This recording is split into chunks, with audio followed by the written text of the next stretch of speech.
Polresta Kupang Kota AKP Sudirman turut membenarkan adanya kecelakaan di depan Hotel Ima, Kecamatan Kelapa Lima, Kota Kupang.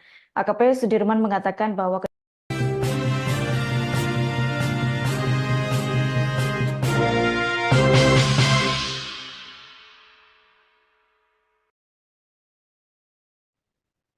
Halo Tribuners, Anda sedang menyaksikan live update siang Tribunnews edisi Senin 5 Agustus 2024. Hari ini akan kami sajikan informasi terkini dari berbagai daerah di Indonesia. Bersama saya Adila Risna, kita jelang live update siang selengkapnya. Tribunnews mengawali berita pertama, yakni Kepala Satlantas Polresta Kupang Kota AKP Sudirman turut membenarkan adanya kecelakaan di depan Hotel Ima, Kecamatan Kelapa Lima, Kota Kupang. AKP Sudirman mengatakan bahwa kejadian itu mengakibatkan 2 orang meninggal di tempat kejadian. Kecelakaan melibatkan satu mobil penumpang dengan nomor polisi DH3229CN dengan satu unit sepeda motor. Terkait hal tersebut, informasi selengkapnya akan disampaikan langsung oleh rekan wartawan Pals Kupang. Irfan Hoi, silakan untuk laporan lengkapnya. Ya, Adila dan juga Tribuners, benar bahwa telah terjadi kecelakaan tabrakan maut yang terjadi di depan Hotel Ima, Kelurahan Oesapa Barat, Kecamatan Kelapa Lima, Kota Kupang, Provinsi Nusa Tenggara Timur. Kejadian itu terjadi pada Minggu 4 Agustus 2024 sekitar pukul 15.40 waktu Indonesia Tengah kemarin. Kejadian itu terjadi antara satu mikrolet dan juga satu buah sepeda motor. Uh, Menurut keterangan atau penjelasan dari pihak kepolisian sendiri, kejadian bermula ketika mikrolet melaju dari arah Kelurahan Lasiana, maksud saya, menuju ke arah Kupang. Tiba di tempat kejadian, kemudian mikrolet tersebut hendak menyalip sebuah kendaraan yang tengah terparkir di sisi kiri. Sementara dari arah berlawanan melaju sepeda motor Scoopy yang dikendarai salah satu korban, uh, sehingga terjadi tabrakan di tempat kejadian. Dari tabrakan itu kemudian disampaikan 2 orang dari korban, yakni pengendara sepeda motor dari 3 orang yang menggunakan sepeda motor dilaporkan meninggal dunia di tempat kejadian.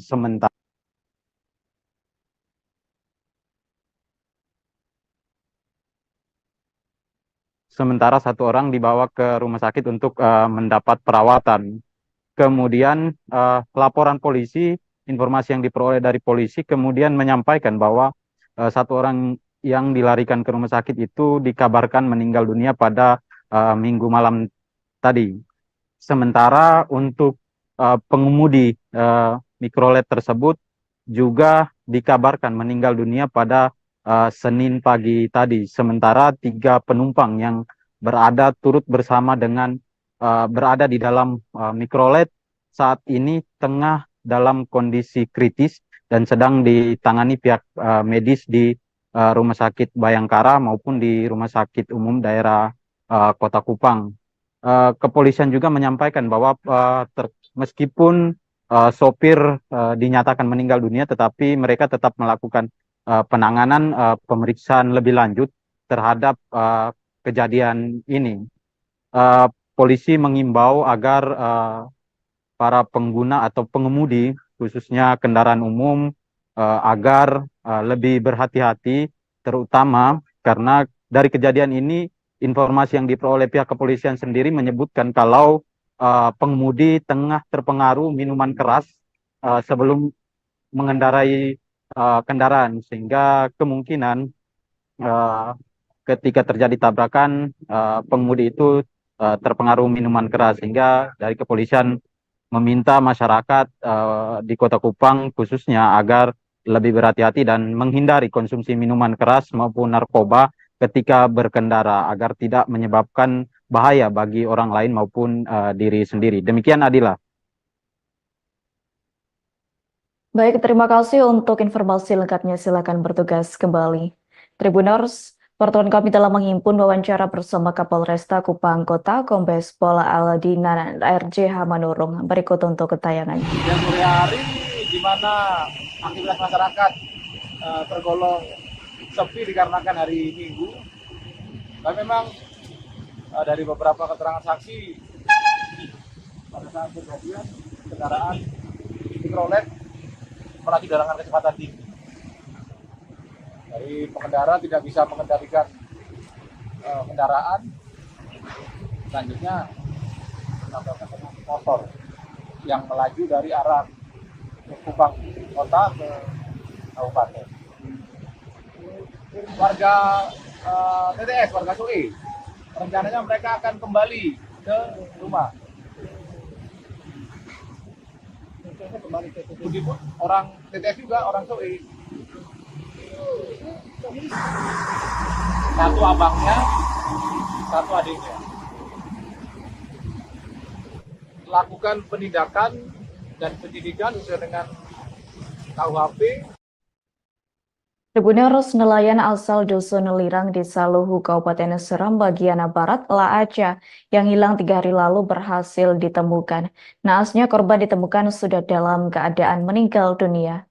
Kepala Kantor Pencarian dan Pertolongan Ambon Muhammad Arafah mengatakan bahwa sebelumnya, sekira pukul 7 WIT KN SAR Abimanyu beserta unsur SAR gabungan terus berupaya melanjutkan operasi pencarian terhadap korban.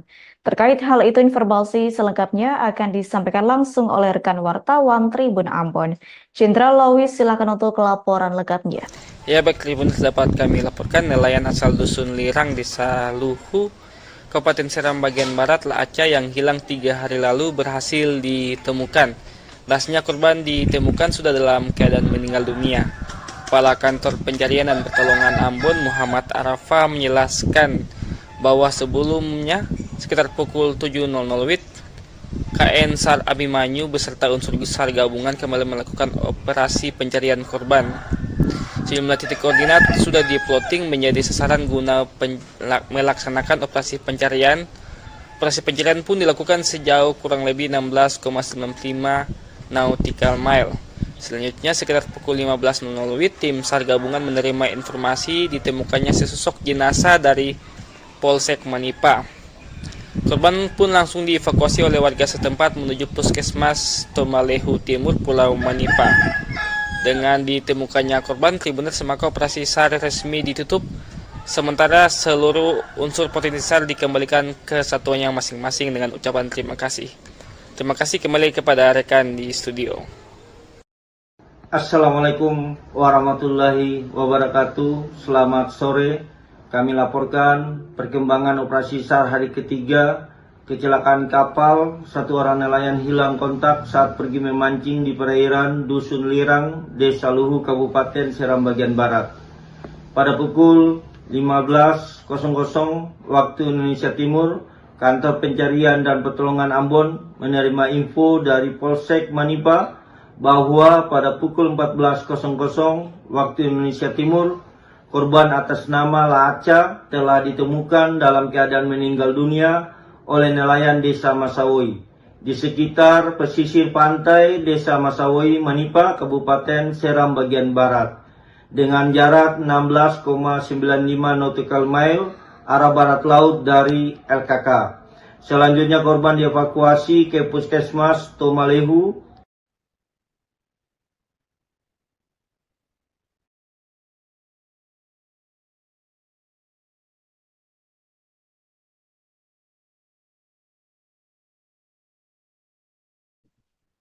Tribuners, puluhan mama-mama Papua yang bergabung bersama Aliansi Masyarakat Timika atau AMT di Kabupaten Mimika, Provinsi Papua Tengah melakukan aksi protes. Adapun aksi tersebut dilakukan di kantor DPRD Kabupaten Mimika pada Senin 5 Agustus 2024. Mereka meminta agar DPRD membuat perda yang memihak masyarakat OAP terkait dengan produk-produk pangan lokal asli Papua.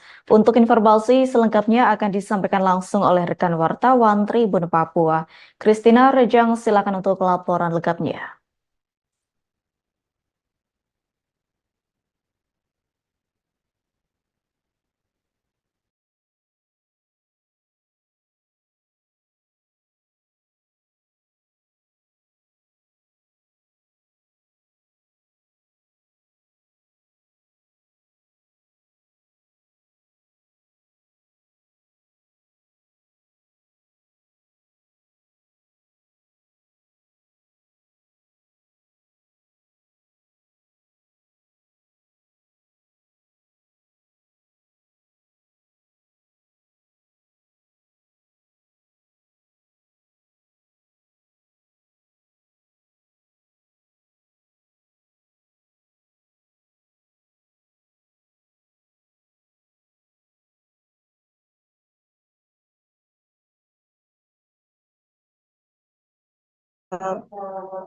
puluhan mama Papua yang tergabung di dalam aliansi masyarakat Mimika di Kabupaten Mimika melakukan aksi di kantor DPRD Kabupaten Mimika Senin tanggal 5 bulan 8 2024 pagi tadi.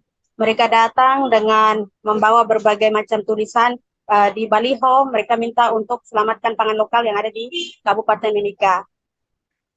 Selain baliho besar, mereka juga ada memegang berbagai tulisan-tulisan.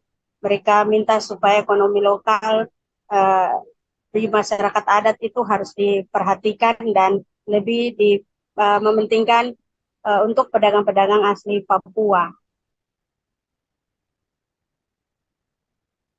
Ada sekitar 8 tuntutan yang disampaikan oleh masyarakat mama-mama Papua ini. Yang pertama, mereka minta agar pemerintah daerah segera merancang perda untuk melindungi hak pedagang orang asli Papua yang menjual seperti menjual pinang, kemudian sagu, daun gatal, dan sayur mayur serta umbi-umbian asal Papua.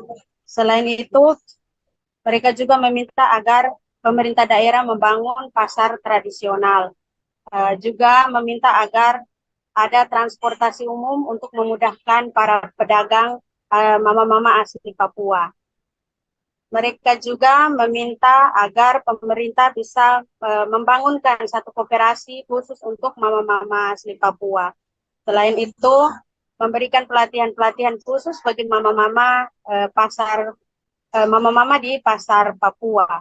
Kemudian dalam aksi tersebut diterima langsung oleh Ketua DPRD Kabupaten Mimika.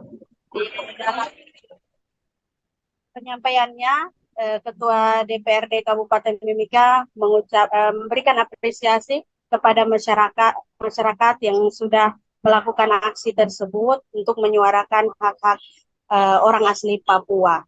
Nah, Ketua DPRD Kabupaten Mimika, Anton Bukaleng, juga berjanji akan meneruskan aspirasi ini dan menyampaikan kepada Badan Pembentukan Peraturan Daerah yang mempunyai tugas dan wewenang untuk menyusun rancangan program pembentukan perda. Demikian, Adila. Baik, terima kasih untuk informasi lengkapnya. Silakan bertugas kembali. Tribunarus Suhardi Duka yang akrab disapa SDK resmi memperkenalkan Koalisi Sulawesi Barat maju di kediamannya yang terletak di Simpang 5 Mamuju, Jalan Sultan Hasanuddin, Kecamatan Binanga, Kabupaten Mamuju pada Minggu 4 Agustus 2024. Dalam acara tersebut, SDK mengumumkan bahwa dirinya akan berpasangan dengan Majen TNI Purnawirawan Salim S. Mengga sebagai calon wakil gubernur untuk Pilgub Sulbar 2024-2029 yang akan digelar pada bulan November mendatang. Untuk informasi selengkapnya akan disampaikan langsung oleh rekan wartawan Tribun Sulbar. Suwandi, silakan untuk laporan lengkapnya. Baik, terima kasih rekan Adila dan selamat siang Tribuners. Jadi betul sekali bahwa bakal calon gubernur dan wakil gubernur Provinsi Sulawesi Barat dalam hal ini adalah Suhardi Duka atau yang akrab disapa dengan sebutan SDK resmi memperkenalkan koalisi yang akan mengusungnya dalam pemilihan gubernur Provinsi Sulawesi Barat 2024. Di mana SDK juga dalam kesempatan yang sama memperkenalkan bakal calon wakil gubernur yang akan mendampinginya untuk bertarung di kontestasi politik 5 tahunan ini. Di mana acara ini dilaksanakan di kediaman Suhardi Duka di Simpang 5 Jalan Sultan Hasanuddin, Kelurahan Binanga, Kabupaten Mamuju. Di mana sebelumnya Tribuners Suhardi Duka telah mengantongi 3 rekomendasi dari partai politik, yaitu adalah Partai Demokrat, di mana Partai Demokrat sendiri adalah Suhardi Duka menjadi ketua DPD-nya untuk Provinsi Sulawesi Barat. Kemudian partai lainnya adalah Partai Nasdem, kemudian Partai PKS. Setelah mengantongi 3 rekomendasi dari partai politik, SDK kemudian bertolak atau kembali ke Mamuju pada Minggu 4 Agustus 2024 kemarin dan mendarat di Bandara Tampak Padang Mamuju. Di mana kedatangan SDK ini Tribunaris disambut oleh ribuan massa yang ingin bertemu dengan calon Gubernur Sulawesi Barat Suardi Duka dan Mayor Jenderal TNI Purnawirawan Salim S. Mengga, dan mereka dipadati mulai dari bandara sampai juga dengan iring-iringan kendaraan yang senantiasa masyarakat Mamuju menyambut keduanya.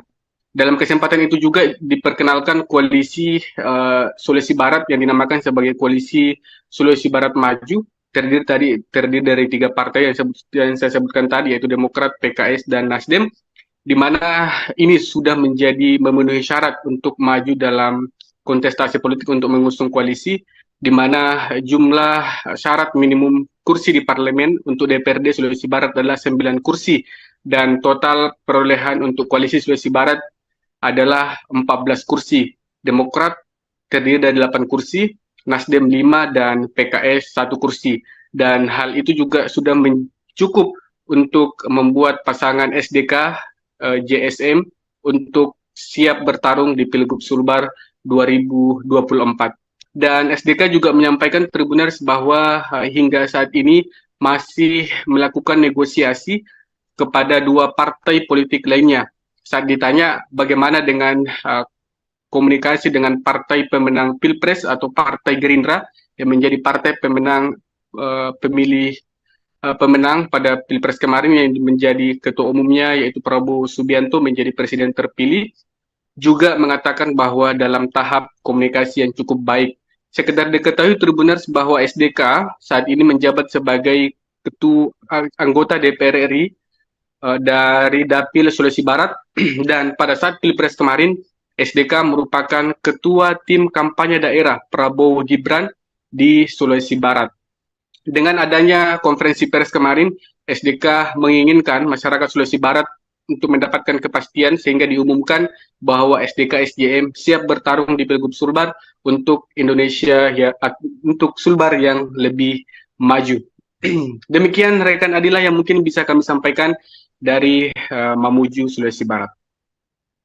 Baik, terima kasih untuk informasi lengkapnya. Silakan bertugas kembali. Wali Kota Medan, Sumatera Utara, Bobi Nasution angkat bicara terkait namanya yang disebut dalam sidang kasus suap mantan Gubernur Maluku Utara, Abdul Ghani Kalsuba atau AGK di Pengadilan Negeri Ternate pada Rabu 31 Juli. Adapun nama menantu Presiden Joko Widodo tersebut diungkit Kepala Dinas ESDM Maluku Utara, Suryanto Andili, yang turut hadir sebagai saksi.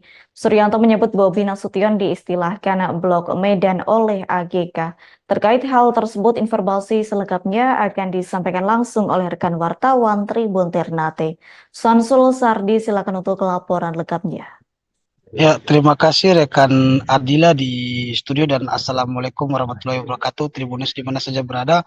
Kembali lagi bersama saya Samsul Sardi melaporkan terkait dengan perkembangan kasus sidang mantan Gubernur Maluku Utara yang ditangani KPK yang berlangsung di sidang Tipikor Ternate, yang dimana mencuat fakta persidangan dari keterangan Kadis salah satu OPD aktif yaitu Suryanto Andili yang mengaku ada keterlibatan Wali Kota Medan atau anak mantu Presiden Jokowi, Tribunas. Bahkan di mana dalam kesaksian tersebut mengakui ada sejumlah simbol-simbol atau penyebutan nama, sehingga disitulah munculnya nama dari Wali Kota Medan, Bobi Nasution, Tribunas. Di mana saat hakim menanyakan apa itu yang disebut dalam BAP yang ditulis bahwa Blok Medan, dan langsung dijelaskan Yanto bahwa itu adalah sebutan bagi Wali Kota Medan atau dalam pengurusan izin mantan Gubernur Maluku Utara saat itu, Tribunas. Dalam keterangan tersebut langsung ditanggapi Wali Kota Medan yang dilansir oleh Tribun News, mengaku bahwa pernyataan tersebut tidak etis dan dirinya tidak menjawab terkait dengan keterangan tersebut karena bagi dirinya itu tidak etis, Tribunas. sehingga bahkan penyidik KPK juga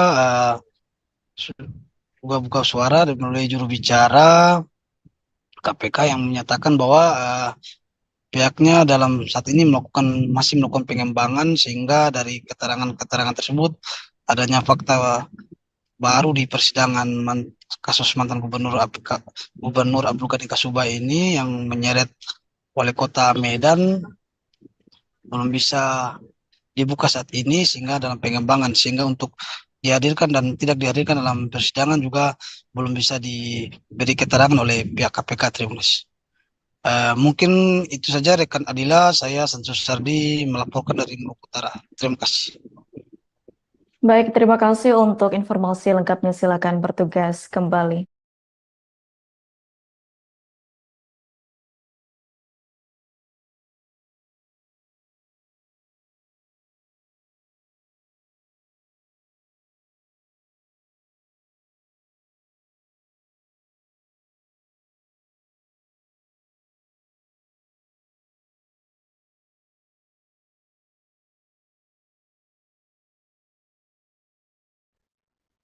Seorang pengemudi ojek online diamankan warga bersama pihak kepolisian. Adapun pengemudi ojek online tersebut memamerkan alat kelamin di Jalan Dr. Wahidin Sudiro Husodo, Gang 14A, Desa Randu Agung, Kecamatan Kebumas, Kabupaten Gresik. Adapun diketahui pria pengemudi ojol itu bernama Akbario, berusia 31 tahun, tercatat sebagai warga Desa Simorejo, Kecamatan Widang, Kabupaten Tuban. Terkait hal tersebut, informasi selengkapnya akan disampaikan langsung oleh rekan wartawan Tribun Jatim. Willy Abraham, silakan untuk laporan lengkapnya. Seorang pengemudi ojek online bernama Akbario diamankan warga Randu Agung, Kecamatan Kebomas, Kabupaten Gresik. Pelaku yang merupakan seorang ojek online ini nekat memamerkan alat vitalnya saat berada di dekat kerumunan ibu-ibu yang ada di dalam gang di wilayah Desa Randu Agung, Kecamatan Kebomas, Kabupaten Gresik. Pelaku ini menggunakan sepeda motor Honda PJX warna merah. Dia beraksi seorang diri. Saat itu dia hanya memamerkan alat vitalnya saja. Kemudian saat melihat ibu-ibu itu berkumpul, dia melakukan tindakan yang sangat tidak wajar ya. Dia memainkan alat vitalnya di depan para ibu-ibu, hingga akhirnya warga setempat menegur dia, dan ternyata dia masih melakukan aksi tersebut, dan akhirnya diamankan warga dan dilaporkan ke Polsek Kebomas. Akbario sendiri dia hanya bisa terdiam tertunduk lesu saat mengetahui bahwa aksi yang kurang terpuji itu mengantarkannya ke kantor polisi. Saat ini Akbario sudah diamankan di Polsek Kebomas beserta sejumlah barang bukti. Petugas dari Polsek Kebomas saat ini berkoordinasi dengan unit perlindungan perempuan dan anak Satreskrim Polres Gresik. Demikian.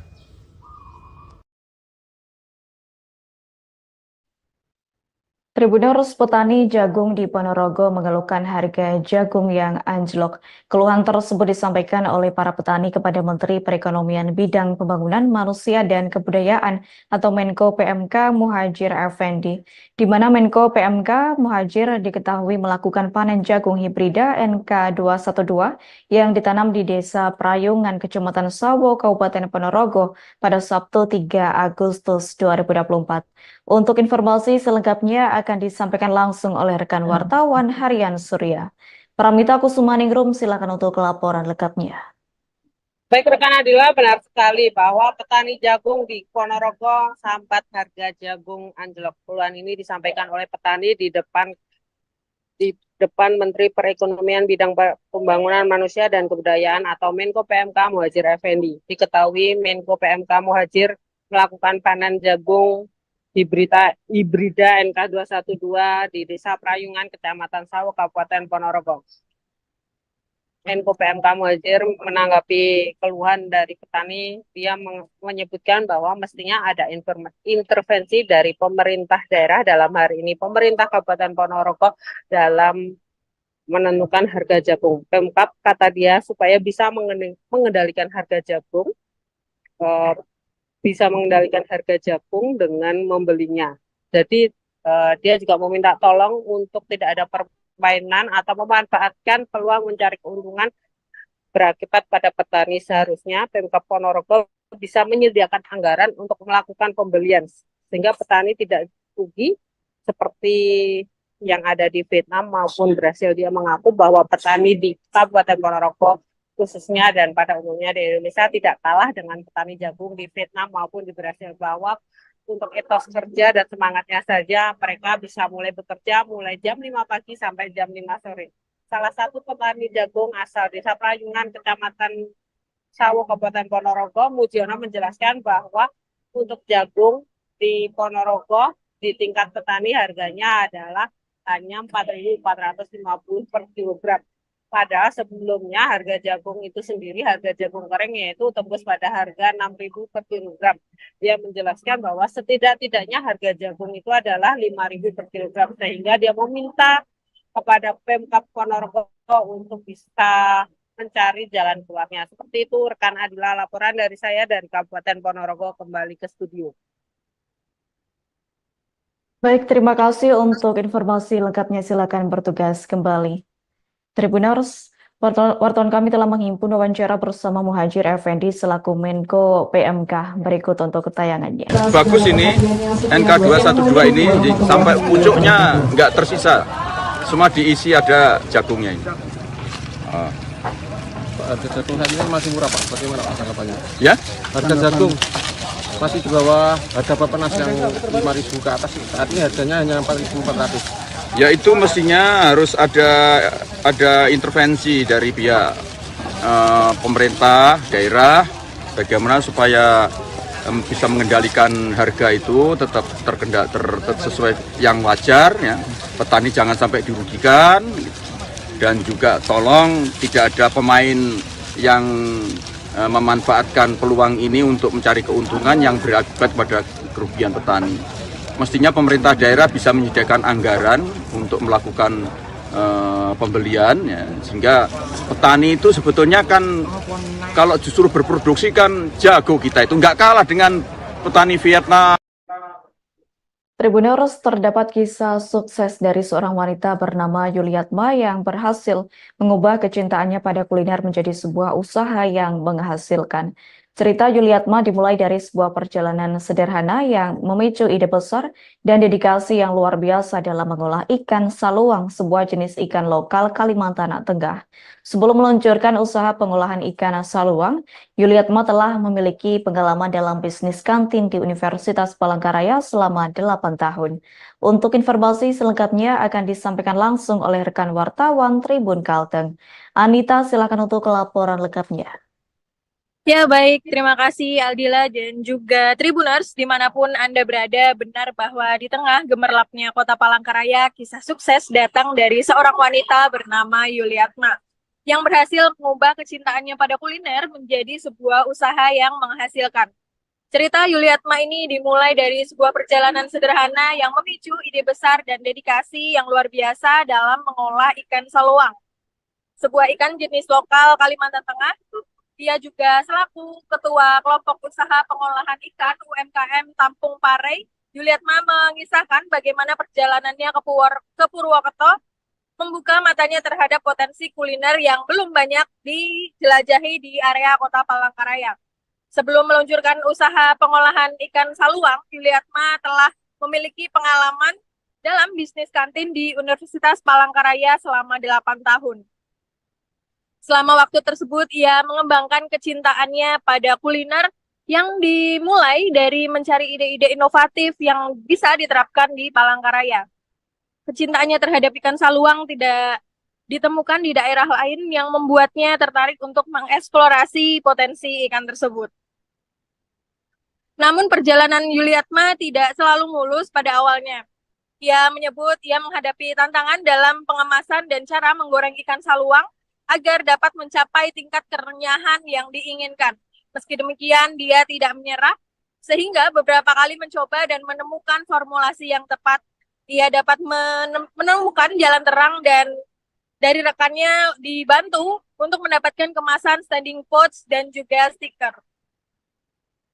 Dengan modal awal sebesar Rp300.000, Yuliatma mulai memproduksi ikan saluang dan menitipkannya di toko yang berada di Bandara Palangkaraya milik temannya. Dengan hasil yang sangat menggembirakan, dalam waktu yang hanya 3 hari, produk ikannya habis terjual tanpa promosi yang berlebihan. Kesuksesan ini memotivasi untuk meningkatkan produksi 3 kilo menjadi 5 kilo. Dan hasilnya pun tetap memuaskan. Dengan dukungan dan saran dari berbagai pihak, Yuliatma kemudian mendirikan kelompok usaha untuk mengelola produksi ikan saluang secara lebih terstruktur. Satu di antara pencapaian penting adalah kesempatan untuk memamerkan produknya di Palembang, Sumatera Selatan. Saat ini usaha Yuliatma telah memasuki pasar modern yang sedang mempersiapkan diri untuk memasuki duta mall jika perizinan sudah dikatakan lengkap.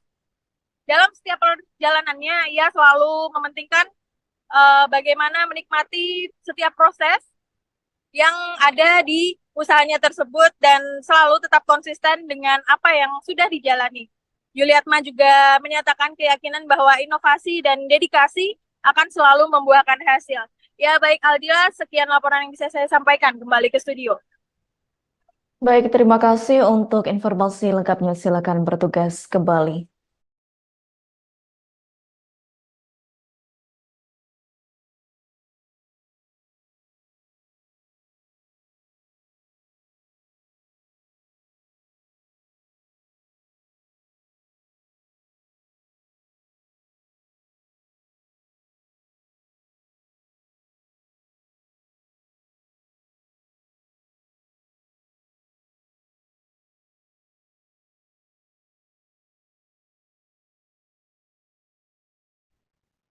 Tribuners, seorang perempuan berinisial M 26 tahun hampir menjadi korban penculikan oleh sekelompok pria pada Sabtu 3 Agustus 2024 malam.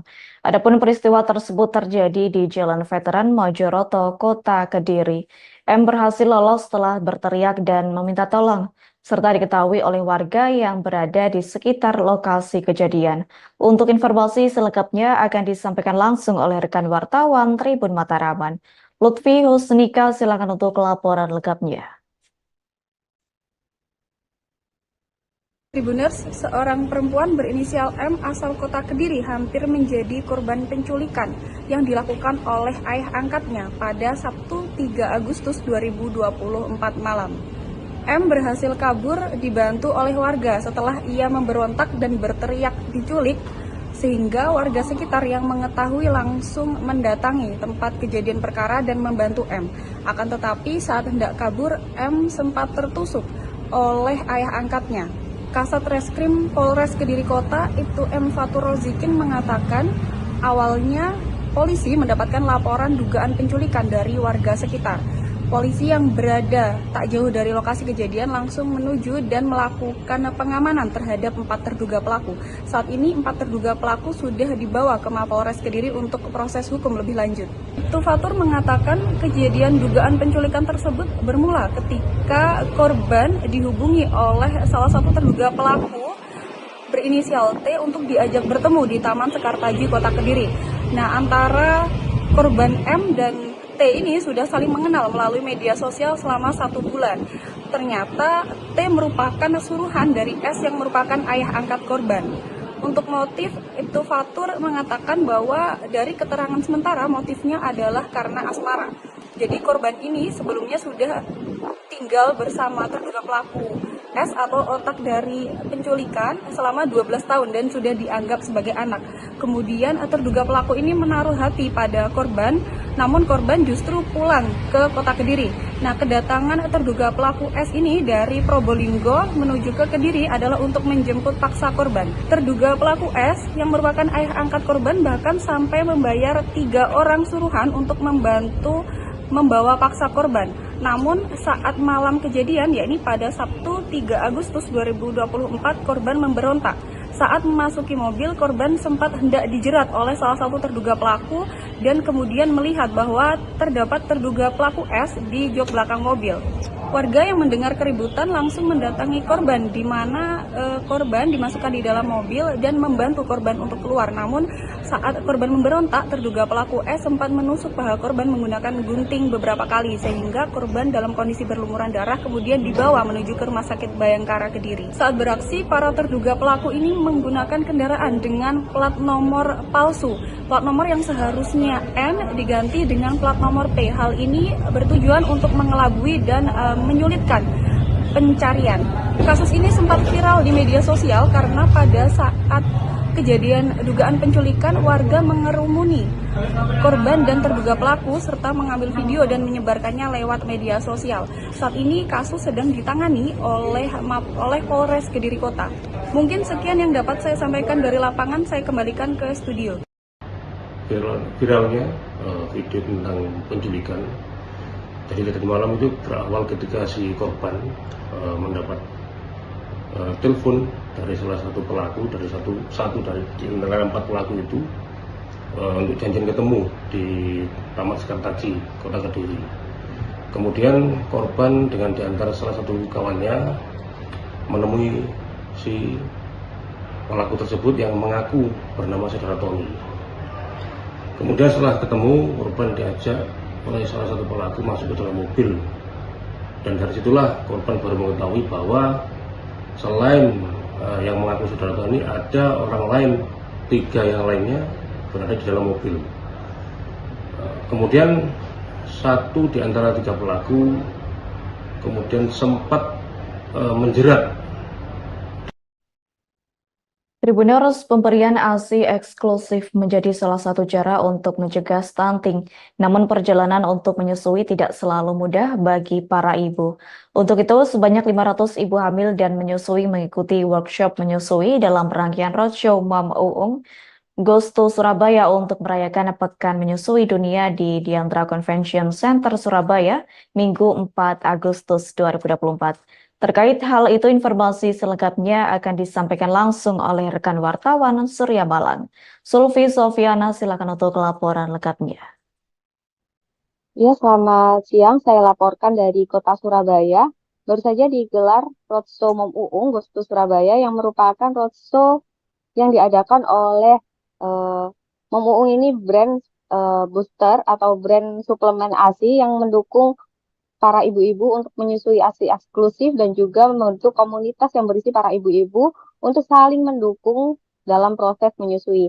Nah, dalam roadshow ini dihadirkan juga Ibu Arumi Basin yang juga mantan Ketua PKK sekaligus pegiat ASI.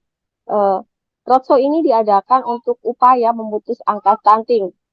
Mereka bersama-sama memberikan semangat dan juga informasi terkait bagaimana sih manfaat ASI dan apa saja kendala dan upaya agar bisa sukses memberikan ASI selama 6 bulan dan juga 2 tahun secara eksklusif. Nah, melalui kegiatan ini, para ibu-ibu, mulai dari ibu hamil dan ibu menyusui, diberikan edukasi oleh konselor laktasi yang berasal dari influencer dan juga medical doctor terkait bagaimana sih menyusui yang baik. Dan dalam kesempatan itu juga, Ibu Arumi Basin mengapresiasi roadshow yang digelar Mom Uung karena tidak hanya menyediakan produk, tapi juga membangun komunitas dan kesadaran keluarga baik ibu dan ayah untuk mensukseskan ASI eksklusif. Apalagi saat ini Presiden Joko Widodo telah memberikan larangan kepada distributor susu formula bayi untuk melakukan kegiatan yang dapat menghambat pemberian ASI eksklusif, sehingga roadshow ini diharapkan bisa kembali menjadi penyemangat para ibu-ibu untuk memberikan ASI eksklusif pada anak-anaknya. Upaya ini juga menambahkan bahwa informasi pemberian ASI dan pemberian ASI eksklusif ini memiliki banyak manfaat pada masyarakat. Selain faktor kesehatan, tentunya juga faktor ekonomi yang dimana lebih efisien dan lebih terjangkau dibandingkan harga susu formula yang bisa terbilang mahal. Selain itu juga manfaat ASI eksklusif dapat mengembalikan bentuk rahim yang menjadi lebih sehat sempurna, seperti hormon ibu yang lebih sehat. Hal ini dipaparkan Arumi dalam kesempatan saat hadir dalam roadshow dan juga pada awak media. Demikian saya laporkan dari Kota Surabaya, kembali ke studio.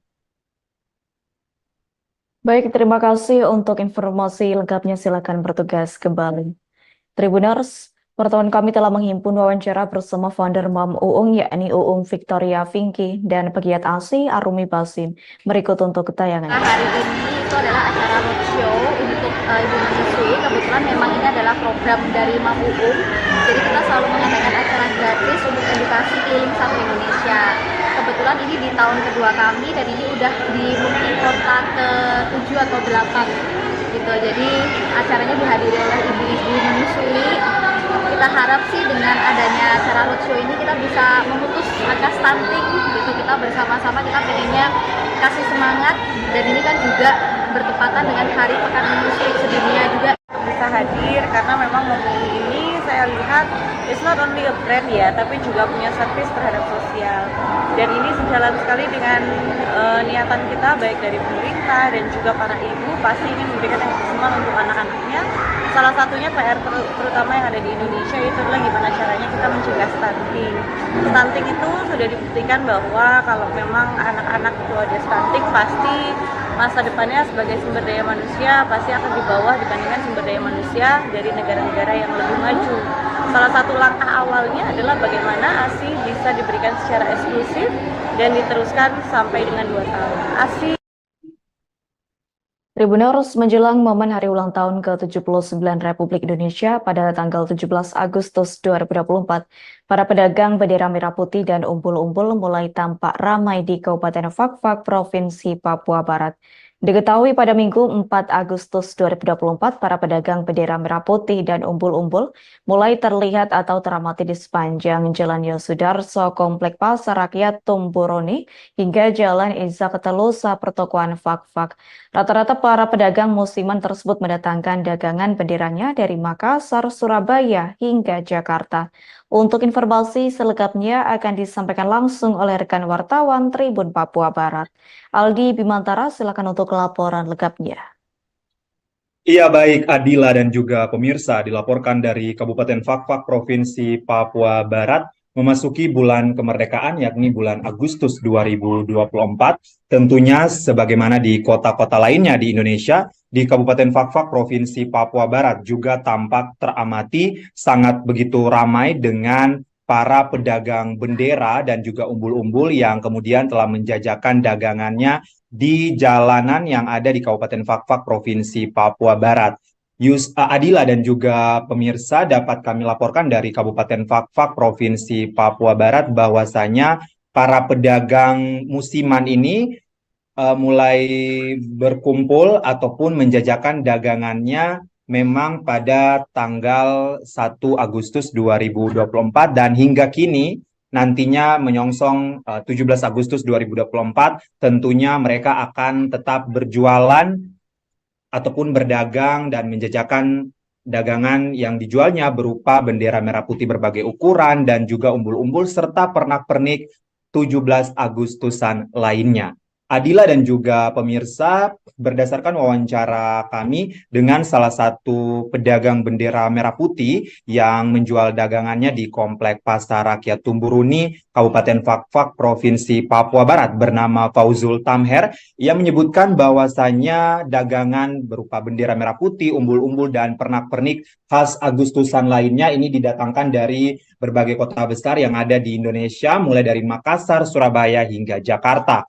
Adila dan juga pemirsa, dapat kami laporkan pula bahwasanya para pedagang ini memang merupakan pedagang musiman yang kemudian sudah dari tahun ke tahun menjual bendera merah putih dan umbul-umbul serta berbagai pernak-pernik khas 17 Agustusan lainnya di Kabupaten Fakfak, Provinsi Papua Barat. Dan untuk tahun 2024 kali ini mereka sudah mulai berjualan sejak tanggal 1 Agustus 2024 lalu dan mereka berencana berjualan ini nantinya sampai ataupun pada tanggal H-2, pada H-2 ataupun H-3 sebelum hari H ataupun sebelum tanggal 17 Agustus 2024 nantinya. Adila dan juga pemirsa, dikatakan Fauzul Tamher bahwasanya animo masyarakat meskipun baru memasuki bulan Agustus, ini dilihat mulai antusias membeli dagangan bendera merah putih yang dijajakan. Dan ini tentunya peminat paling banyak ini datang dari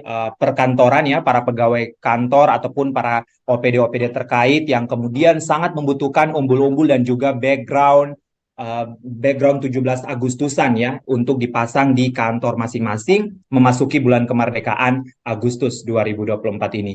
Adila dan juga pemirsa, dalam kesempatan tersebut Fauzul Tamher juga merincikan harga bendera merah putih, umbul-umbul dan pernak-pernik Agustusan lainnya yang dijual di lapaknya begitu ya. Dan ini kami juga mencatat ada beberapa kisaran harga yang mungkin bisa menjadi pilihan Anda warga Kota Fakfak, Papua Barat untuk membeli pernak-pernik 17 Agustusan, khususnya juga untuk bendera merah putihnya. Untuk bendera merah putih ukuran kecil hingga besar ini kisaran harganya mulai dari Rp50.000 hingga yang paling besar ukurannya dihargai ataupun dijual dengan harga Rp120.000. Kemudian Adila dan juga pemirsa, untuk umbul-umbul dari yang paling kecil hingga ukuran paling besar ini kisaran harganya mulai dari Rp50.000 hingga Rp90.000. Dan untuk bendera merah putih versi tangan yang biasa dipakai untuk kendaraan roda 2 ini dijual dengan harga sangat murah sekali yakni Rp10.000.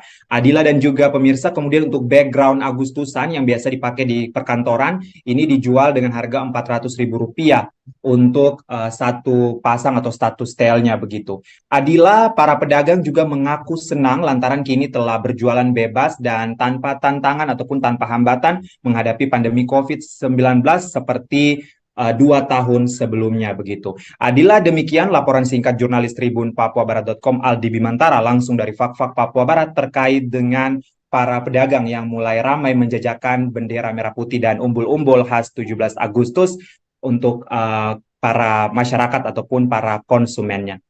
Adila, kembali ke Anda di studio. Baik, terima kasih untuk informasi lengkapnya. Silakan bertugas kembali. Tribuners, wartawan kami telah menghimpun wawancara bersama pedagang bendera yakni Fauzul Tamher. Berikut untuk tayangannya. Musiman tahunan ya di sini ya. Selalu di tempat ini. Abang mungkin ambil bendera-bendera dan umbul-umbul ini datangkan dari mana? Dari Tual. Dari Tual ya. Oke. Mungkin Abang bisa sebutkan harganya kisaran berapa untuk bendera dulu, berbagai ukuran, bendera merah putih. Oh, kalau bendera ini, kalau dijahit 90. Umbul-umbul ini 90.000. Oke, kalau yang bendera merah putih biasa yang itu? Kalau itu, kalau yang bendera ini 120.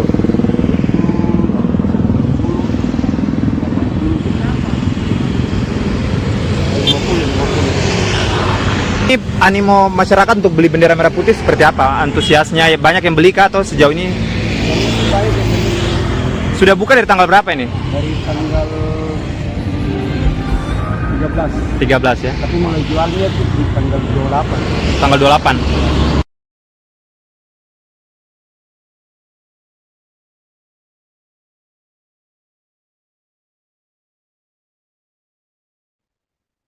Tribuners, Polres Pamekasan, Madura kembali mengamankan pelaku pencabulan terhadap anak di bawah umur hingga hamil. Adapun Wakapolres Pamekasan, Kompol Andi Purnomo mengatakan bahwa pelaku yang menghamili adik iparnya beralamat di daerah Kecamatan Larangan, Kabupaten Pamekasan, Madura. Pelaku berinisial F tersebut sudah berhasil diamankan tim Sakara Sakti Satreskrim Polres Pamekasan.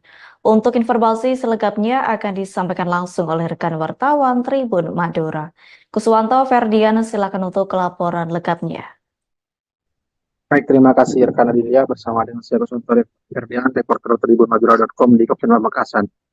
Pada Jumat, Polres Pamekasan mengamankan seorang pelaku pencabulan anak di bawah umur, di mana pelaku ini merupakan pelaku pencabulan terhadap adik iparnya yang pada saat itu bermula dari pada malam hari kakaknya ini kesehariannya berjualan balon di setiap acara-acara yang ada di Pamekasan. Nah, pada malam itu kakaknya ini sedang ingin berjualan di acara imtihanan atau acara pengajian begitu, lalu adik iparnya ini diajak untuk ikut berjualan. Tapi pada saat hendak pulang ke rumahnya, ternyata sang kakak tidak mengantar adiknya pulang, melainkan dia mengajak adiknya berhenti di sebuah semak-semak dan adiknya tersebut langsung diajak ke semak-semak dan langsung disetubuhi. Nah, mengapa alasan adik ini mau? Pertama, berdasarkan hasil keterangan dari dokter keterangan jiwa, adiknya ini memiliki keterbatasan mental ya, alias sedikit gila begitu, sehingga pada saat malam itu adiknya secara terpaksa diajak oleh kakaknya ini untuk berhubungan badan atau disetubuhi di semak-semak tersebut. Berdasarkan pengakuan dari adik korban ini, dia 4 kali disetubuhi dan pada saat selesai disetubuhi ini dikasih uang 20.000 sebagai uang tutup mulut supaya si adik ipar ini tidak memberitahukan kepada orang tuanya. Namun berangsur sekitar 7 bulan ternyata si adik ini hamil sehingga ketahuan oleh orang tuanya dan ditanyakan kenapa kamu bisa hamil, dan ternyata dia bercerita bahwa sudah disetubuhi oleh kakaknya ini. Nah, berdasarkan dari penelusuran sementara, saat ini korban ini sedang dilakukan pendampingan oleh psikolog untuk mendampingi anak tersebut karena masih dalam gangguan tekanan jiwa ya, dan sementara saat ini usia kandungannya masih usia dalam 8 bulan. Begitu untuk pasalnya dijerat pasal perlindungan anak di mana pelaku diancam sekitar hukuman 5-10 tahun penjara. Begitu rekan Adilia, kembali ke studio. Baik, terima kasih untuk informasi lengkapnya. Silakan bertugas kembali. Tribuners, wartawan kami telah menghimpun wawancara bersama Kasat Reskrim Polres Pamekasan AKP Doni Setiawan. Berikut untuk tayangannya. Si tersangka ini kan profesinya jual balon. Apa? Jual balon apa ini namanya? Balon terbang ya? Balon gas. Yang mana korban ini kan mengalami keterbelakangan mental. Jadi pada saat ada kegiatan imtihanan ya, apa ini? Imtihanan ya. Di mana si tersangka ini jualan balon, ikutlah dia. Pulangnya, nggak sampai pulang nyampe rumah, dikerjainnya dia itu di semak-semak itu. Berapa kali dah? Dari hasil penyidikan, pengakuan atau hasil penyidikan sebanyak 4 kali. Korban dan pelaku hubungannya apa Pak? Untuk hubungan korban dan pelaku, korban merupakan adik kandung dari istri pelaku. Korban hamil enggak? Korban sekarang hamil kurang lebih 7-8 bulan. Kondisi korban seperti apa sekarang? Kondisi korban ya karena situasinya dia mengalami keterbelakangan mental ya. Bakal Cagup dan Cawagup Sulsel Dani Pemantau dan Azhar Arsyad mengumumkan tagline-nya menjelang Pilgub Sulsel. Keduanya sepakat menggunakan tagline Dia Baik untuk Sulsel dan Save Sulsel dalam kontestasi Pilgub Sulsel 2024. Tagline tersebut merupakan akronim dari nama Dani dan Azhar. Terkait hal tersebut, informasi selengkapnya akan disampaikan langsung oleh rekan wartawan Tribun Timur. Siti Aminah, silakan untuk laporan lengkapnya.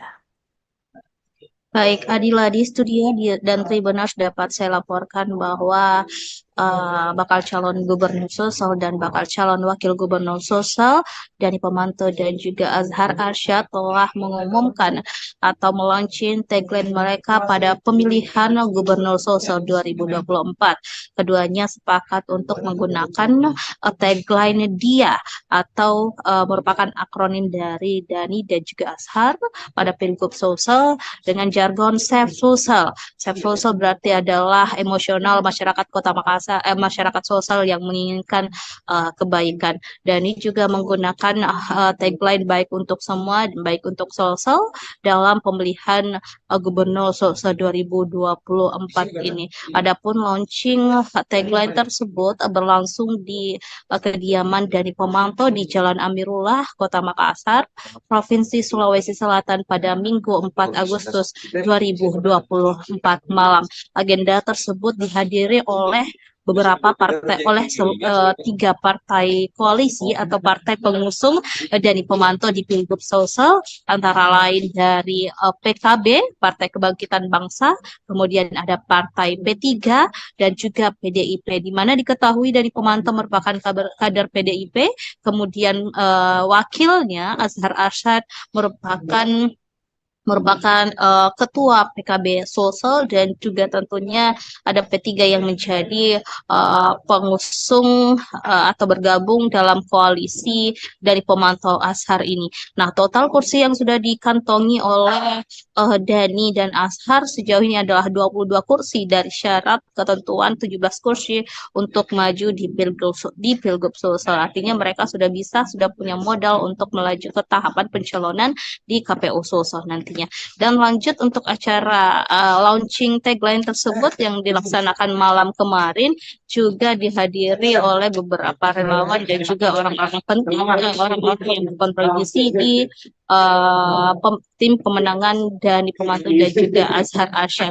Nah, selain itu tentunya koalisi antara PDIP, P3 dan juga PKB ini juga menurun atau terjadi di pemilihan wali kota Makassar atau Pilkada Makassar, di mana P3, PKB dan juga PDIP sepakat mengusung istri dari pemantau yakni Indira Yusuf Ismail dan juga Ilham Arif Fauzi yang merupakan anak dari Amir Uskara. Jadi kemarin kedua pasangan ini di Pilwali Makassar juga sekaligus melaunching tagline yakni ini nih merupakan akronim dari nama Indira dan juga Ilham Arif Fauzi. Nah, dapat saya sampaikan juga tadi malam juga hadir Amir Uskara tentunya sebagai politisi senior dari P3 dan sekaligus memberikan sebagai bukti bahwa P3 berada pada koalisi tersebut. Nah, diketahui sejauh ini pasangan Dhani Azhar dan juga Indira dan Ilham telah mendapatkan rekomendasi dari PKB. Pekan lalu DPP PKB telah menyerahkan surat rekomendasinya, dan untuk partai lainnya yakni PDIP dan juga P3 akan menyusul memberikan surat rekomendasi atau B1 KWK yang akan diserahkan ke meja KPU nantinya. Jadi setelah ini para koalisi pengusung Dhani Pomanto dan juga Indira Yusuf Ismail di Pilwali Makassar akan mengencangkan konsolidasi, mengencangkan strategi untuk memenangkan pemilihan Gubernur Sulsel 2024 karena mereka akan melawan salah satu pasangan yakni Andi Sudirman Sulaiman dan juga Fatmawati Rusdi yang telah diusung oleh Partai Nasdem dan juga Partai Gerindra. Baik, Adila di studio dan Tribuners. Baik, terima kasih untuk informasi lengkapnya. Silakan bertugas kembali.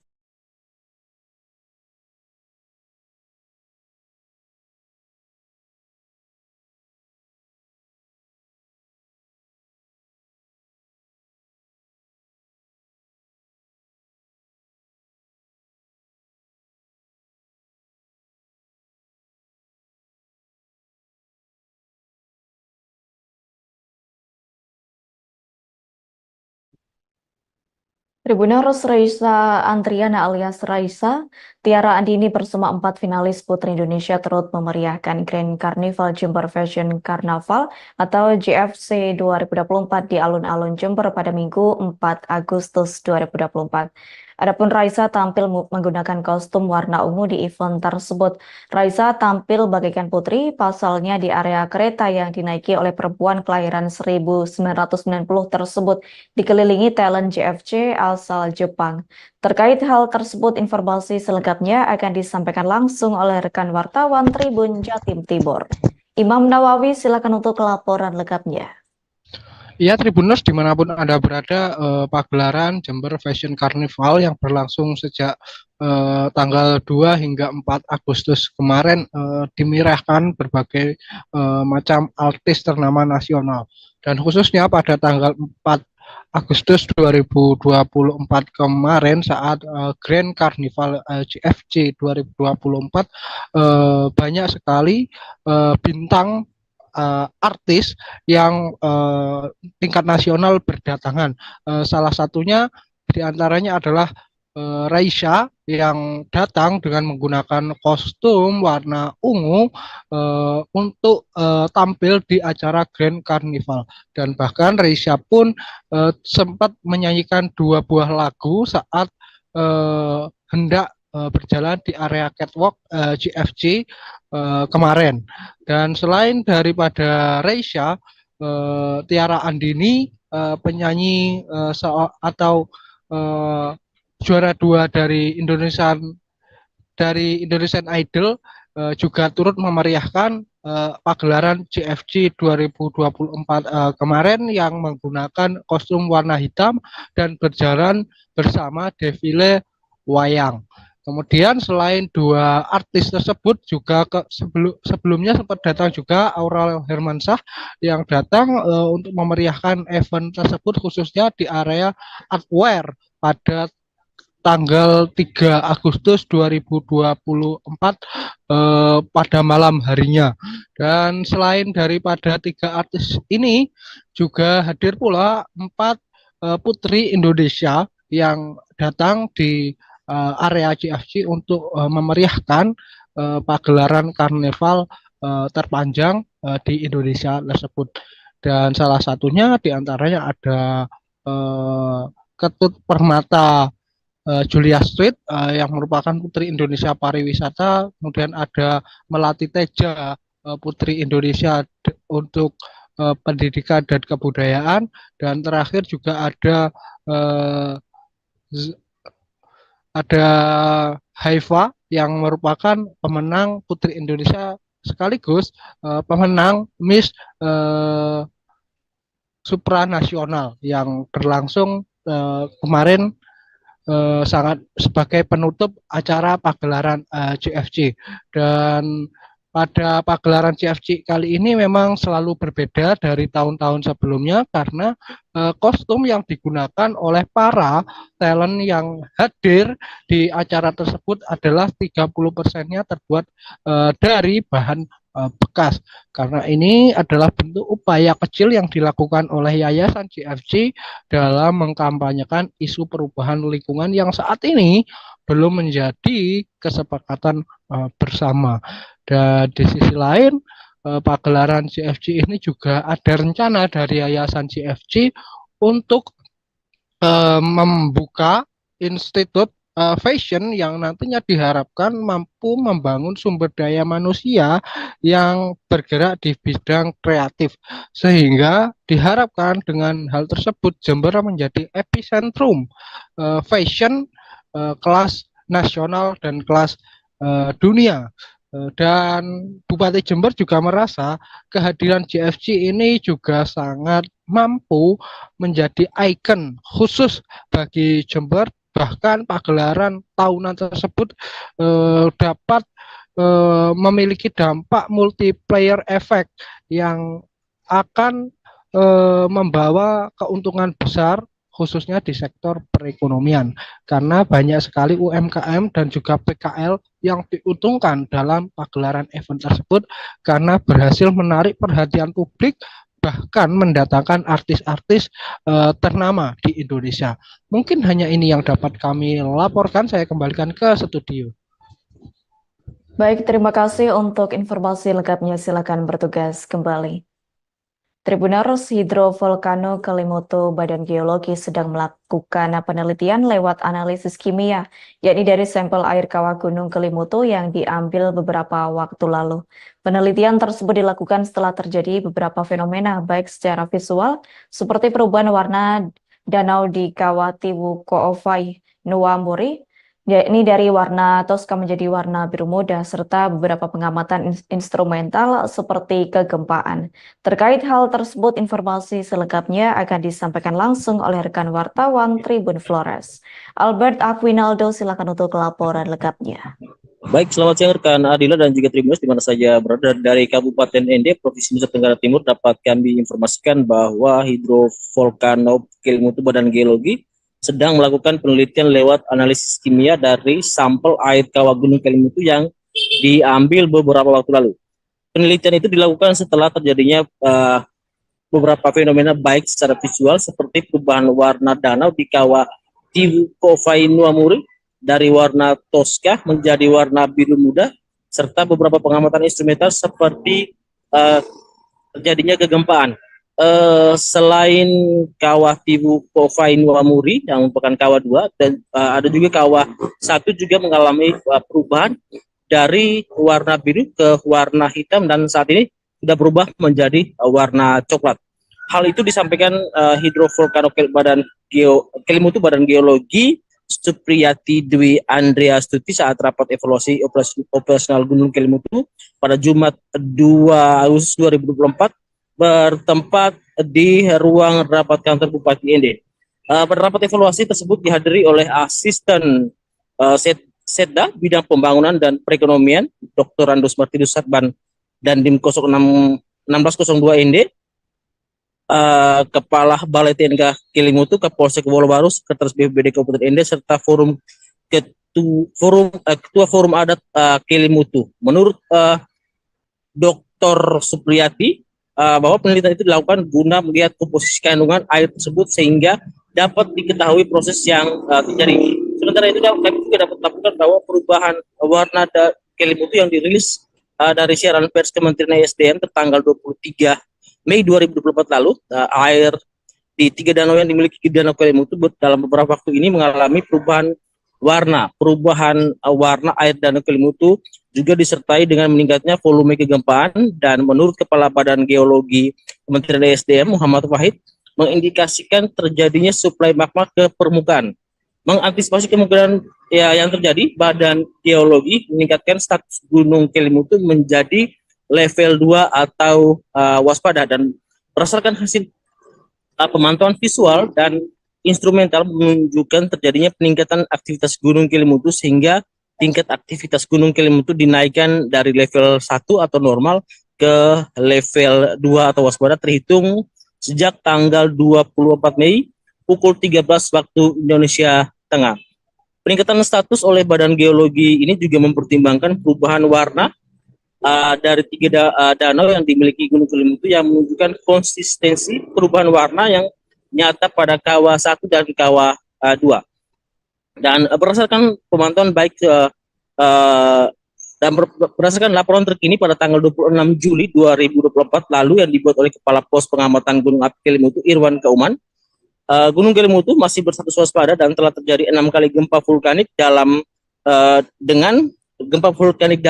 dengan amplitudo 2 sampai 14,5 mm, SP 1,3 sampai 2 menit 1 detik, dan lama gempa berkisar antara 16 menit, 9 detik sampai 20 menit, 21 detik. Dan Gunung Kelimutu diamati secara visual dari pos pengamatan yang berlokasi di Kampung Polorongo, Desa Kuanora, Kabupaten ND.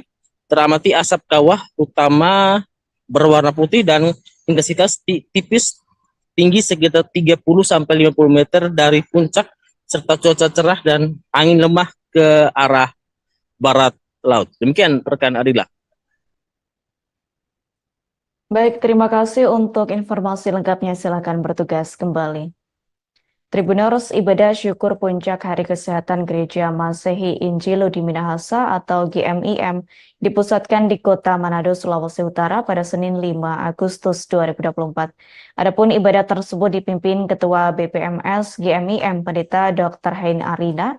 Adapun Wakil Gubernur Sulawesi Utara Stephen Kando dan Wali Kota Manado Andre Anggau turut hadir dalam ibadah tersebut.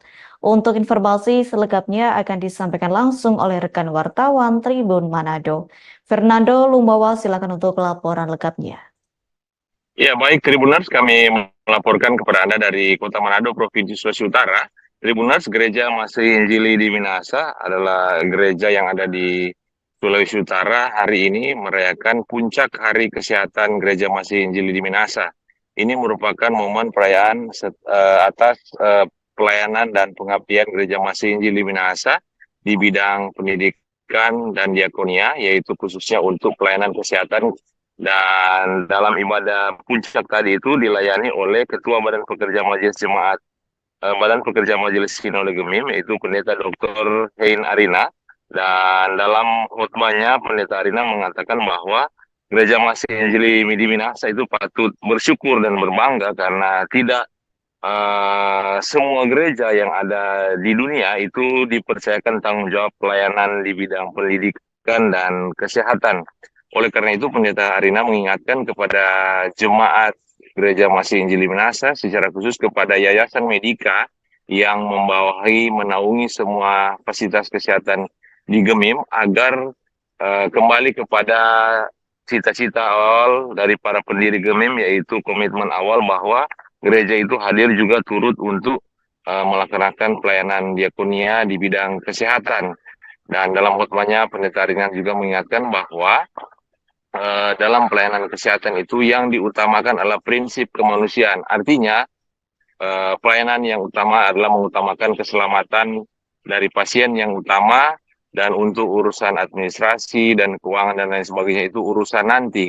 Dan Arina mengatakan bahwa GEMIM itu patut bersyukur karena fasilitas kesehatan GEMIM, baik itu rumah sakit, klinik, maupun balai-balai kesehatan lainnya, itu tidak hanya melayani jemaat Gereja Masih Injili di Minahasa, namun juga melayani seluruh masyarakat Sulawesi Utara. Artinya, pelayanan GEMIM itu menjangkau masyarakat lintas agama antar golongan, termasuk juga pemeluk-pemeluk agama yang lain.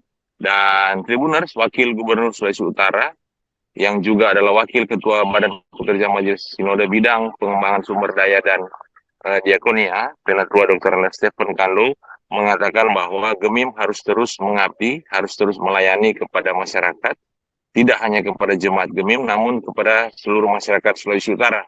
Ia berharap Gereja Masih Injili meningkatkan fasilitas-fasilitas yang ada.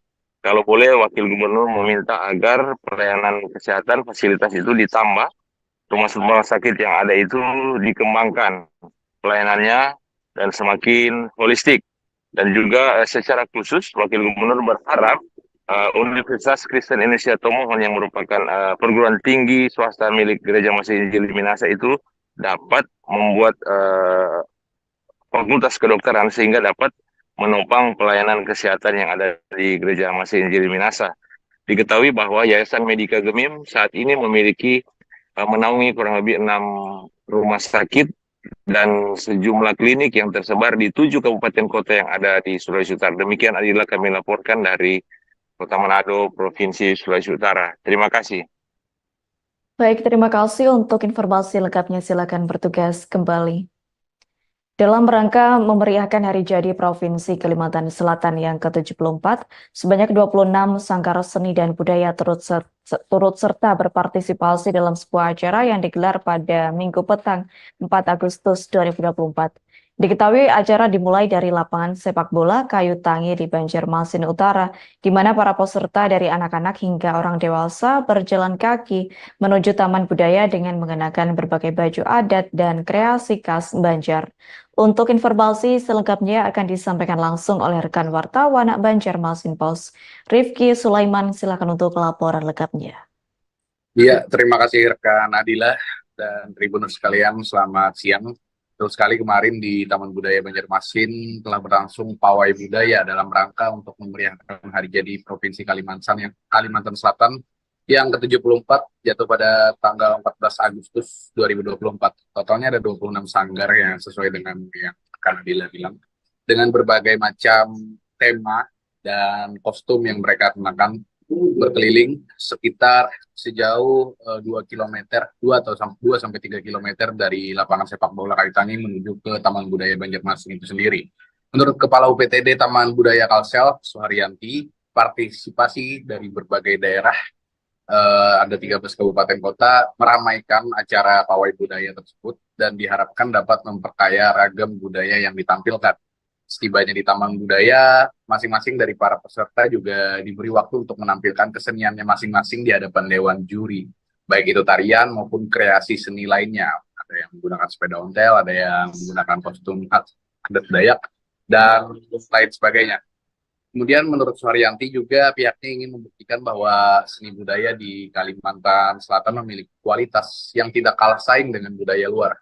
Melalui gelaran ini, ia mengharapkan dapat memberikan pengetahuan dan edukasi kepada masyarakat Kalimantan Selatan, khususnya di Banjarmasin. Dan dari pantauan saya di lokasi juga antusiasme pengendara yang melintas terlihat tinggi melihat pawai budaya yang berlangsung tersebut. Beberapa bahkan rela berhenti untuk menyaksikan pawai seni budaya itu. Sebuah acara yang tidak hanya meriah, tetapi juga mempererat hubungan masyarakat melalui seni dan budaya. Dan mungkin itu yang bisa saya sampaikan rekan Nadila. Kembali ke studio, terima kasih. Baik, terima kasih untuk informasi lengkapnya. Silakan bertugas kembali. Tribuners, wartawan kami telah menghimpun wawancara bersama Ketua Sanggar Meratus Lestari yakni Dina dan Kepala UPTD Taman Budaya Kalsel Suharyanti. Berikut untuk ketayangannya. Ini melambangkan burung enggang maksudnya. Tapi kita di sini membawakan sasirangan untuk lebih dikenal ke masyarakat luas. Jadi menggunakan sasirangan intinya dengan kostum yang bernuansa Dayak. Kalau untuk prosesnya sendiri ini berapa lama ini kalau persiapannya? Ini persiapannya kurang lebih 1 bulan. Festival budaya hari ini cukup meriah. Ini dalam rangkaian hari jadi yang ke-74 tahun ya.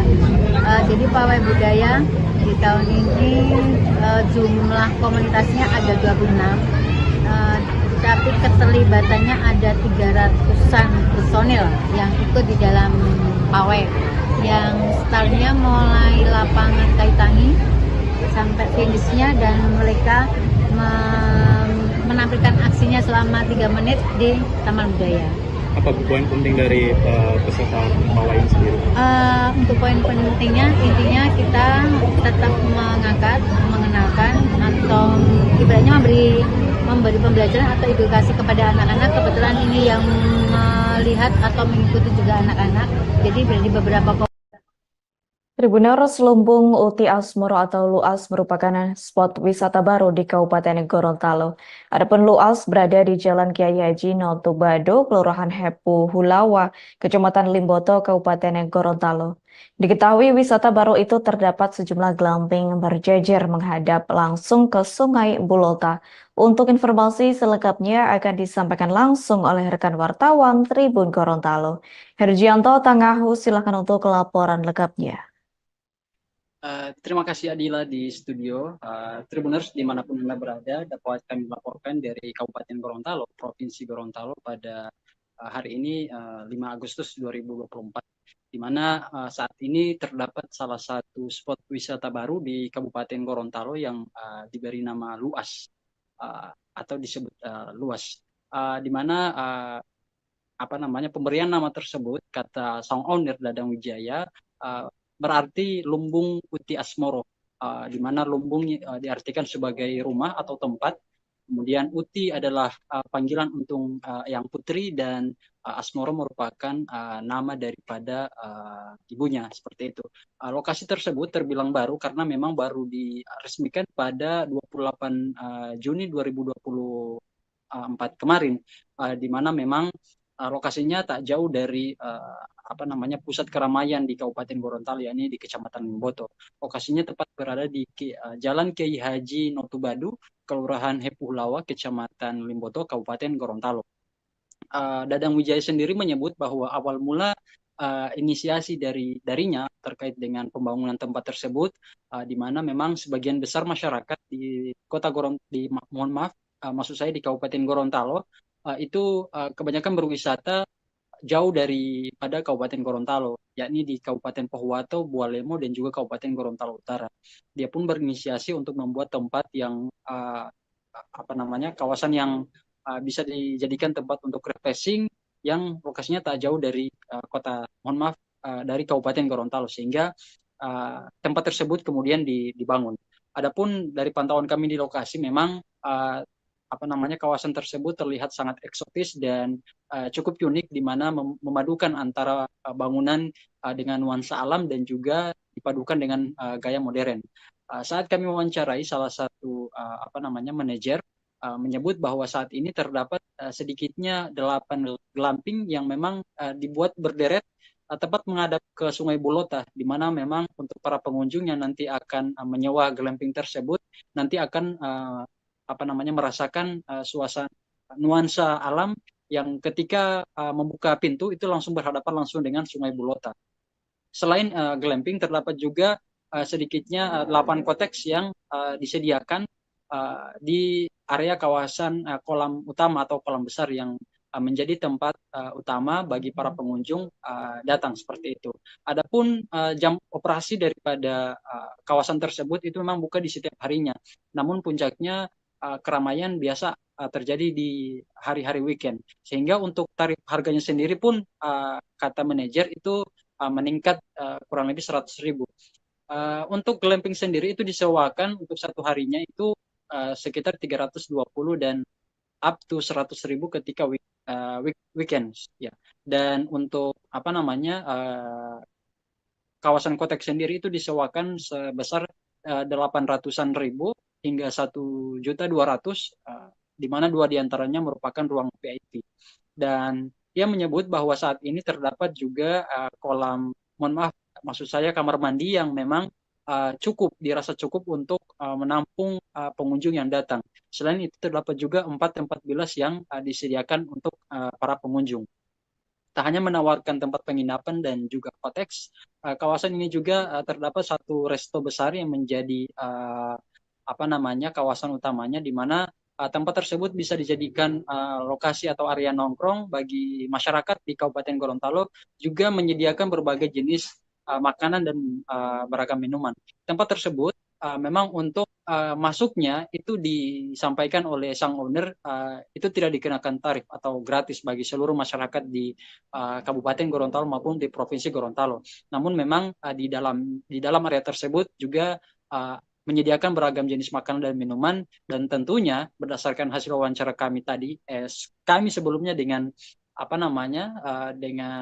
pengunjung, mereka menyebut bahwa harga makanan dan minuman di tempat tersebut cukup terjangkau. Pengunjung tersebut merekomendasikan tempat itu sebagai area atau kawasan yang cocok untuk dijadikan tempat refreshing di akhir pekan, atau hanya sekedar hangout, merefleksikan diri ketika sibuk dengan pekerjaan atau tugas-tugas kuliah, seperti itu. Mungkin demikian yang dapat kami laporkan dari Kabupaten Gorontalo, Provinsi Gorontalo. Kami kembalikan ke studio Adila. Baik, terima kasih untuk informasi lengkapnya. Silakan bertugas kembali. Tribuners, Pekan Olahraga Pelajar Daerah atau Popda 22 tingkat Provinsi Sulawesi Tengah tahun 2024 di Kota Luwu, Kabupaten Banggai resmi berakhir pada Sabtu 3 Agustus 2024 malam. Adapun Kota Palu diumumkan sebagai juara umum, sedangkan tuan rumah Kabupaten Banggai berada di posisi runner-up. Terkait hal tersebut, informasi selengkapnya akan disampaikan langsung oleh rekan wartawan Tribun Palu. Asnawi, silakan untuk laporan lengkapnya. Ya, baik, Tribuners, selamat sore. Saya laporkan bahwa Pekan Olahraga Pelajar Daerah atau Popda ke-22 tingkat Provinsi Sulawesi Tengah itu berlangsung sejak tanggal 30 Juli ya, dan berakhir pada 3 Agustus 2024 lalu ya. Dalam pelaksanaan Popda tingkat Provinsi Sulawesi Tengah tahun 2024 ini, kontingen Kota Palu itu keluar sebagai juara umum ya, Tribuners. Jadi dari 203 keping medali yang diperebutkan dari 8 cabang olahraga, kontingen Kota Palu itu berhasil menyabet 22 medali emas, 13 perak, dan 10 perunggu, Tribuners. Dan di urutan kedua itu ditempati oleh tuan rumah Kabupaten Banggai dengan perolehan medali 12 emas, 8 perak, dan 17 perunggu. Nah, pada kesempatan itu ya, Wakil Bupati Banggai, Porkanudin Masalili, yang menutup pelaksanaan Popda ke-22 tahun 2024 tingkat Provinsi Sulawesi Tengah itu mengatakan bahwa prestasi yang dicapai harus menjadi cermin dalam menilai sejauh mana kinerja pembinaan atlet pelajar di setiap daerah ya. Dan wajib juga menyampaikan bahwa prestasinya kepada seluruh atlet yang telah menunjukkan semangat juang dan sportivitas selama pertandingan berlangsung di Kota Luwu, Kabupaten Banggai, Sulawesi Tengah. Nah, Tribuners, bahwa dari 8 cabang olahraga yang dipertandingkan, tuan rumah Kabupaten Banggai hanya memperoleh 3 cabang olahraga sebagai juara umum, yaitu cabang olahraga sepak bola, kemudian cabang olahraga tinju, dan cabang olahraga bulu tangkis. Sisanya 5 cabang olahraga itu dimenangkan seluruhnya oleh kontingen Kota Palu. Sementara itu dari 13 kabupaten kota yang mengikuti ajang Popda ke-22 tingkat Provinsi Sulawesi Tengah ini, perolehan paling buncit Tribuners itu ditempati oleh Kabupaten Banggai Laut dengan yang hanya memperoleh 1 medali perunggu. Sekian. Baik, terima kasih untuk informasi lengkapnya. Silakan bertugas kembali. Pemerintah Kota Sorong Provinsi Papua Barat Daya mencanangkan pembagian 10 juta bendera merah putih di Jalan Ahmad Yani, Kota Sorong pada Senin 5 Agustus 2024. Sekretaris Daerah Kota Sorong Yakob Karet mengatakan bahwa pencanangan 10 juta bendera tersebut serentak di seluruh daerah termasuk di wilayah Kota Sorong. Untuk informasi selengkapnya akan disampaikan langsung oleh rekan wartawan Tribun Sorong. Safwan Alsari, silakan untuk laporan lengkapnya. Baik, Adila juga Tribuners dimanapun Anda berada, benar sekali Tribuners tadi pagi sekira pukul 9 waktu Indonesia Timur, pemerintah Kota Sorong menggelar pencanangan pembagian 10 juta bendera merah putih di ruas Jalan Ahmad Yani, Kota Sorong, Papua Barat Daya.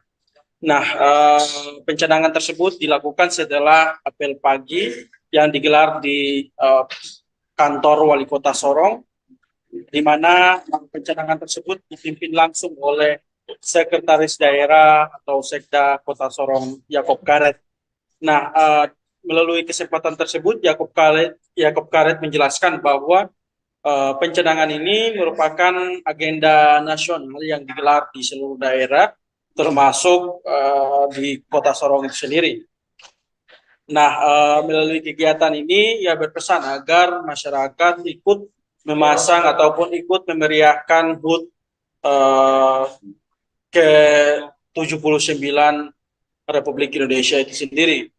Nah, selain itu ia juga berpesan agar masyarakat ikut, khususnya aparatur sipil negara, maksud saya, dan masyarakat secara umum, untuk ikut berperan aktif dalam mengisi ruang-ruang pembangunan dan juga ikut berperan aktif dalam melanjutkan perjuangan masyarakat, para pendahulu yang rela berkorban jiwa raga untuk kemerdekaan negara Republik Indonesia itu sendiri. Ia juga berpesan agar masyarakat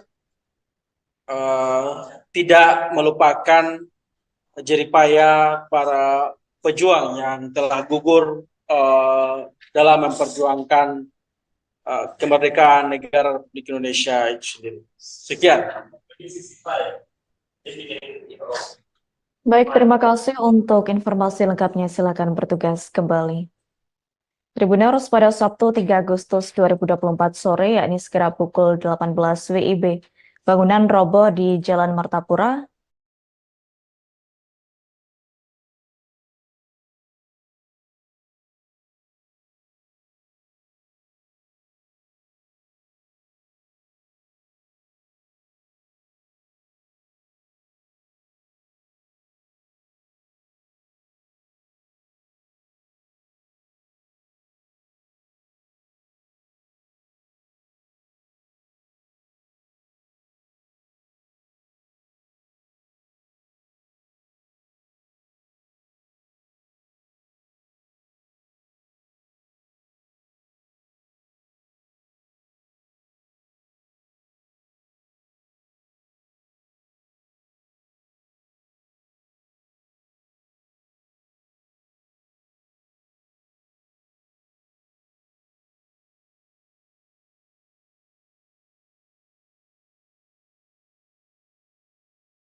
Tribuners, pada Sabtu 3 Agustus 2024, yakni sekira pukul 18.00 WIB, bangunan roboh di Jalan Martapura Baru, Kota Pontianak, Provinsi Kalimantan Barat. ambruk dan menimpa 3 orang pekerja. Setelah kejadian, 2 orang pekerja dapat dievakuasi dan dibawa ke rumah sakit. Namun 1 korban masih belum ditemukan dan proses pencarian berlangsung 2 hari hingga pada Minggu siang 4 Agustus 2024 korban berhasil ditemukan. Untuk informasi selengkapnya akan disampaikan langsung oleh rekan wartawan Tribun Pontianak. Widat Ardina, silakan untuk laporan lengkapnya. Ya Adila dan Tribuners, saat ini pada Sabtu kemarin 3 Agustus 2024 di Gang Martapura Baru, Jalan Tanjung Pura, Pontianak, sekiranya pada pukul 5 sore terjadi insiden bangunan roboh.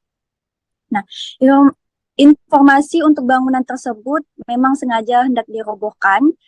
Kemudian perobohan gedung tersebut dilakukan oleh 3 orang pekerja.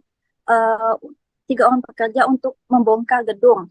Nah, namun di saat pekerjaan berlangsung, bangunan roboh dan menimpa 3 orang pekerja tersebut, yaitu Harfiansah 51 tahun dan Hamzah 41 tahun yang berhasil diselamatkan dan mengalami luka-luka, kemudian telah dibawa ke rumah sakit. Lalu ada Yusuf 35 tahun yang menjadi korban diduga masih tertimbun di runtuhan bangunan roboh. Lalu bangunan yang runtuh sendiri itu merupakan bangunan lawas 3 lantai dengan struktur kayu dan semen. Ketua Forum Komunikasi Pemadam Kebakaran Edi Zulkarnain mengatakan saat itu mendapatkan laporan sekitar pukul 5:30 sore dan langsung bergegas menuju ke lokasi untuk melakukan proses evakuasi.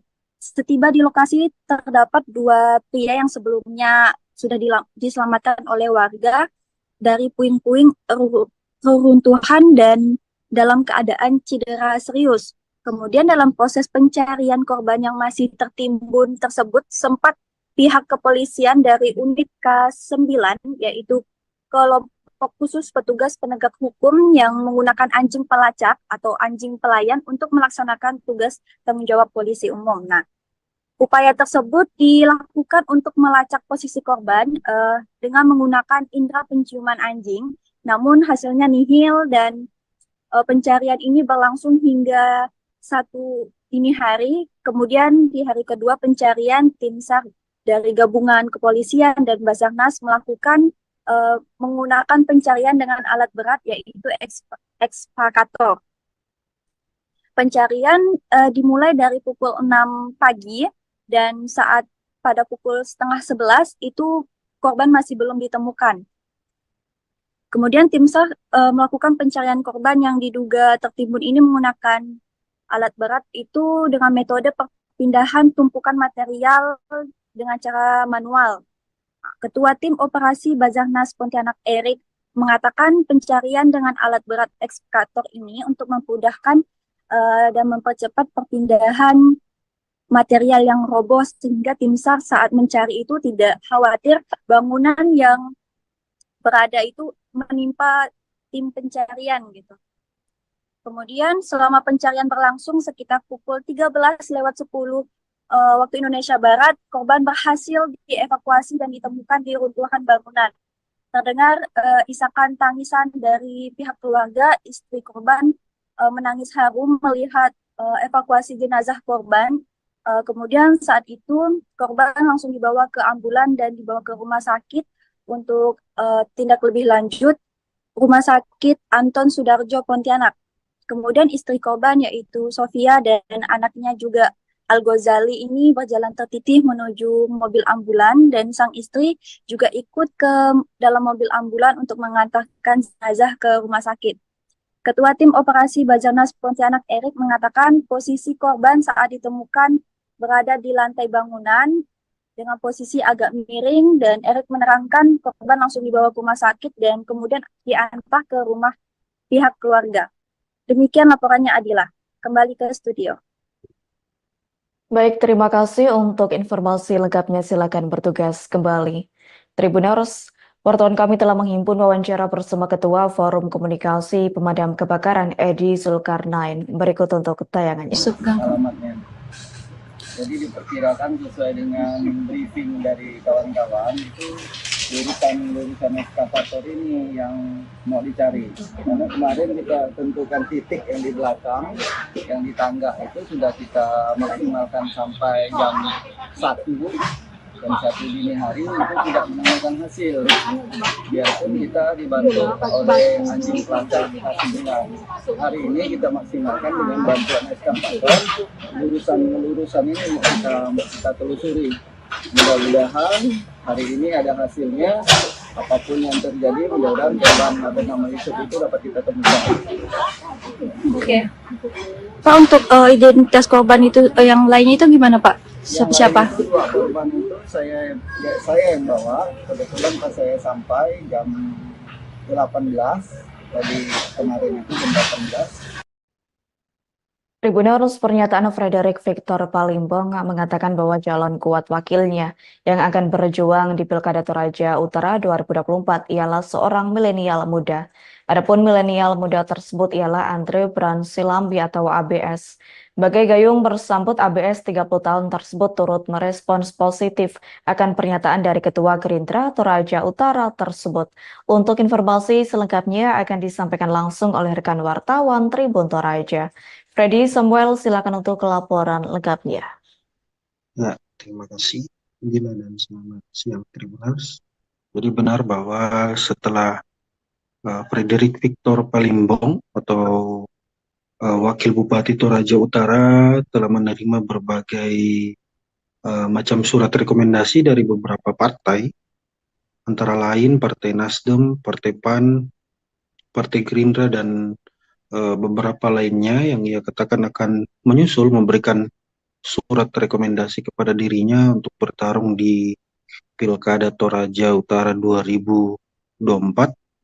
Pada Tribun Toraja ia mengatakan bahwa ada seorang milenial muda yang diduga kuat akan menjadi wakil kuat dirinya, yaitu ialah Andrew Bransilambi yang merupakan pria kelahiran tahun 1994, tepatnya di Kota Bontang, Kalimantan, tanggal 27 Desember 1994. Ia juga merupakan anak dari Yusuf Silambi, yaitu salah satu anggota DPRD Kutai Timur, Kalimantan Timur. Ia juga merupakan diaspora Toraja yang kini berkecimpung di dunia bisnis dan politik di Kalimantan Timur.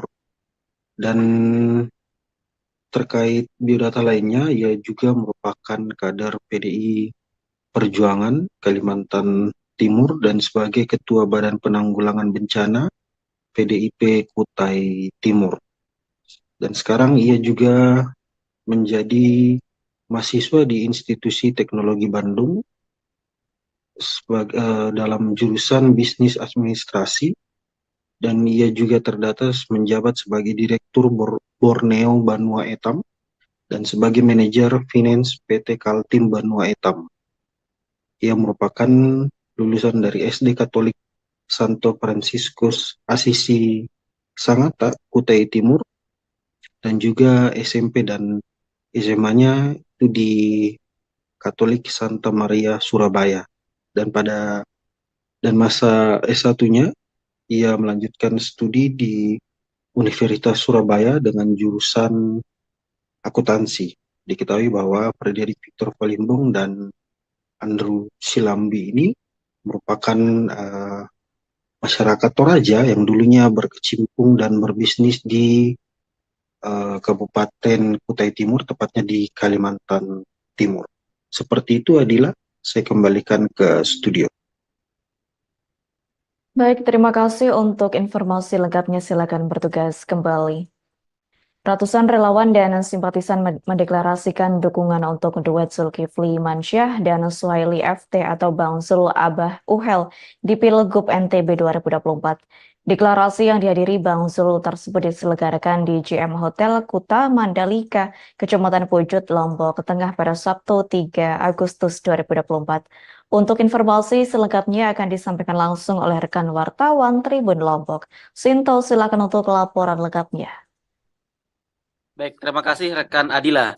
Ya, benar sekali Tribuners bahwasanya ratusan relawan dan warga kawasan Mandalika melakukan deklarasi memenangkan pasangan calon gubernur dan wakil gubernur, yaitu Zulkifli Masah dan Suhaili Fadil Thohir, atau biasa disebut dengan pasangan Bang Zul dan Abah Wuhel Tribuners di Pilgub NTB 2024 Tribuners begitu. Berdasarkan pantauan Tribun Lombok Tribuners, kegiatan dimulai pada pukul 14.00 WITA Tribuners, yang dimana dihadiri langsung oleh calon gubernur dan wakil gubernur, yaitu Bang Zul dan Abah Wuhel Tribuners. Kehadiran Bang Zul dan Abah Wuhel selanjutnya kemudian disambut oleh ratusan relawan masyarakat, tokoh agama, tokoh masyarakat yang hadir pada saat kegiatan deklarasi pemenangan Bang Zul dan Abah Wuhel Tribuners begitu. Ketua relawan Mandalika atau biasa disingkat Reman, lalu Alamin mengatakan bahwasanya pihaknya mendukung Bang Zul dan Abah Wuhel Tribuners juga karena memang merupakan Bang Zul sendiri merupakan bapak pembangunan SDM yang telah memberikan beasiswa begitu ya untuk pemuda dan masyarakat NTB Tribuners ke luar negeri Tribuners begitu. Sementara Abah Wuhel merupakan bapak pembangunan Tribuners karena memang telah berhasil membangun Lombok Tengah selama menjadi Bupati Lombok Tengah 2 periode Tribuners begitu. Dalam kesempatan tersebut juga lalu Alamin mengenalkan sejumlah relawan yang berasal dari berbagai irisan ya. Ada 4 kecamatan yaitu Pujut, Praia Timur, Praia Barat dan Praia Barat Daya Tribuners begitu. Dan dalam kesempatan tersebut juga hadir sejumlah relawan dari berbagai unsur keagamaan dan organisasi kemasyarakatan Tribuners, mulai dari adanya Sekretaris Jenderal Solidaritas Warga Intern Mandalika Tribuners, ada Anzea Karyadi. Di sana juga hadir Tribuners.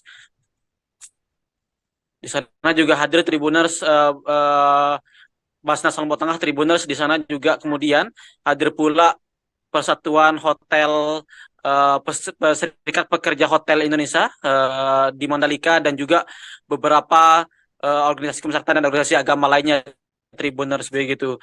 Dikatakannya bahwasanya pihaknya siap menjadi garda terdepan ya, yang akan kemudian mengawal pembangunan Zul Wuhel jika nantinya terpilih menjadi gubernur dan wakil gubernur NTB 2024 Tribuners. Sekian rekan Adila. Baik, terima kasih untuk informasi lengkapnya. Silakan bertugas kembali.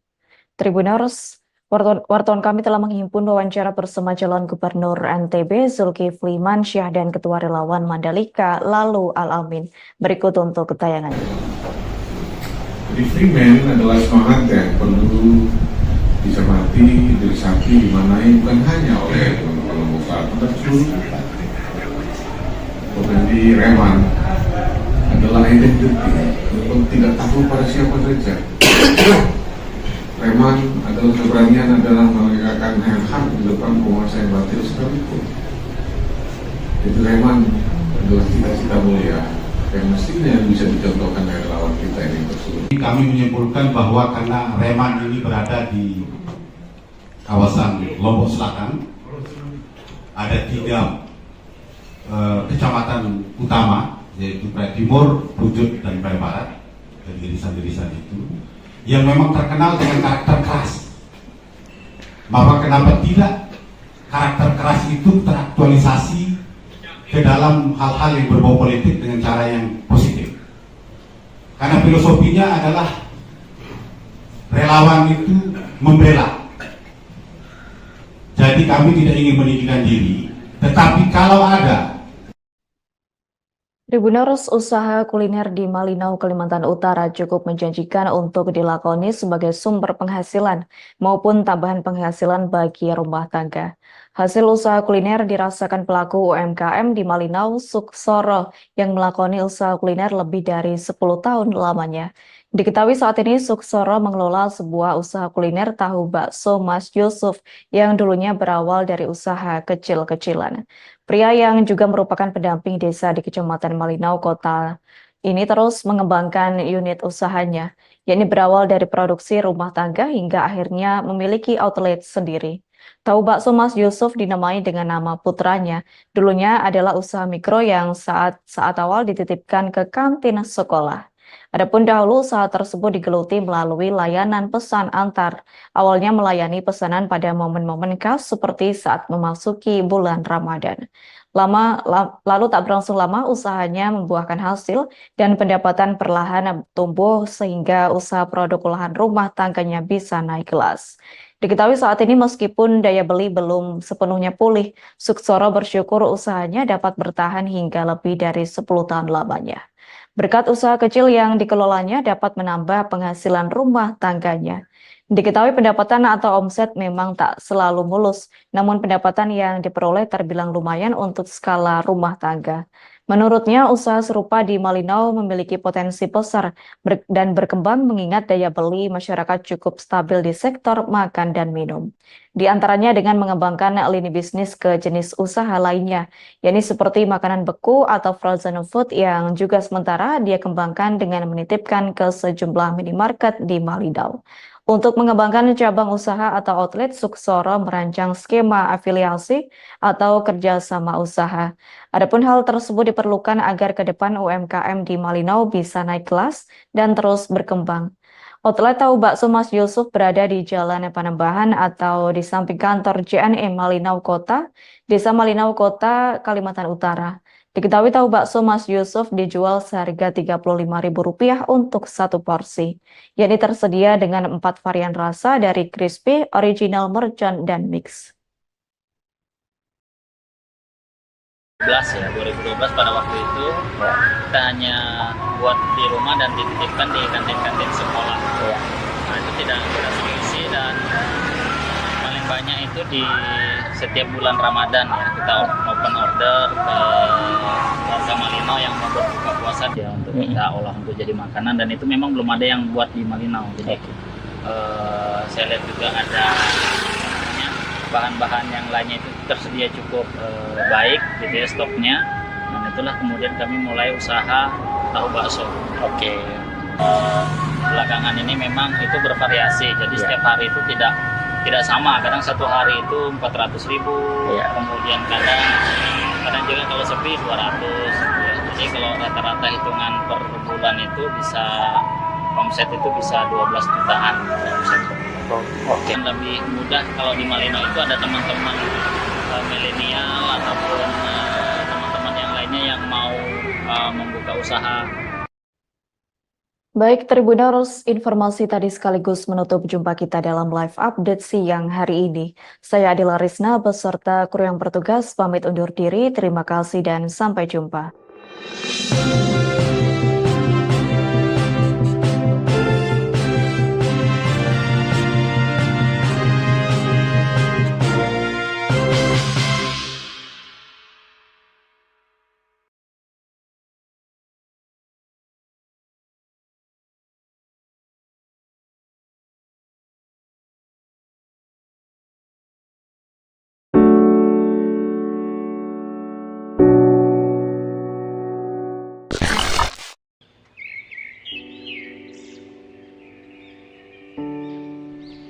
Ngarai Sianok adalah lembah curam atau jurang yang terletak di perbatasan Kota Bukit Tinggi, Kecamatan Empat Koto, Kabupaten Agam, Sumatera Barat.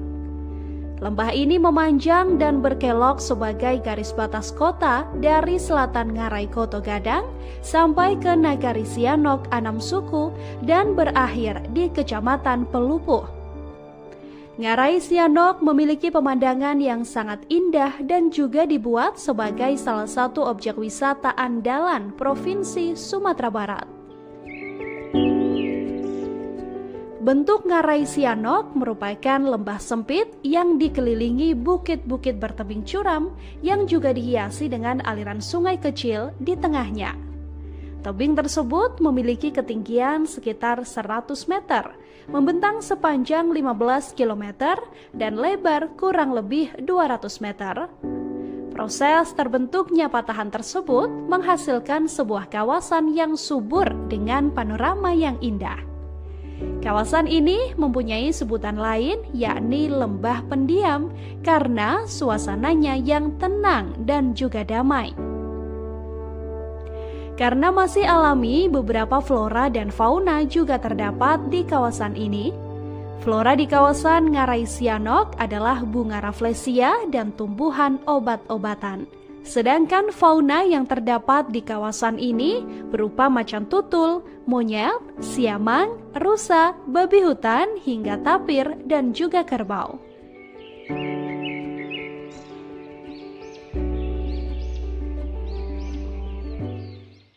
Terima kasih sudah nonton. Jangan lupa like, subscribe, dan share ya.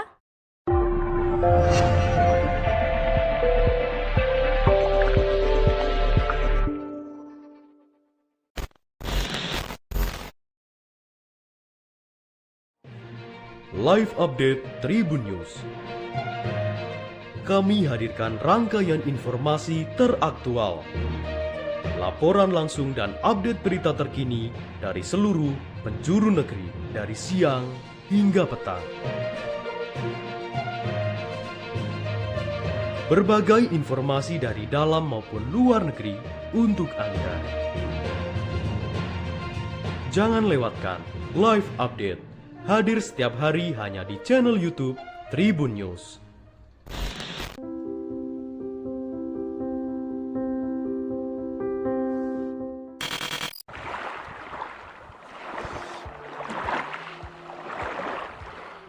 Pantai Bakaro yang terletak di Distrik Manokwari Timur, Kabupaten Manokwari, Provinsi Papua Barat, memiliki potensi wisata bahari khususnya selancar ombak atau surfing.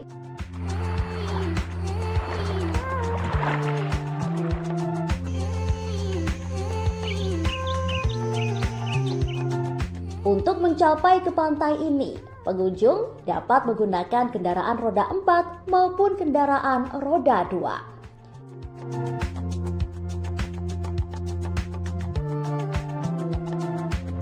Deburan ombak halus disertai dengan angin sepoi-sepoi juga melengkapi pantai ini seakan menyambut kedatangan Anda.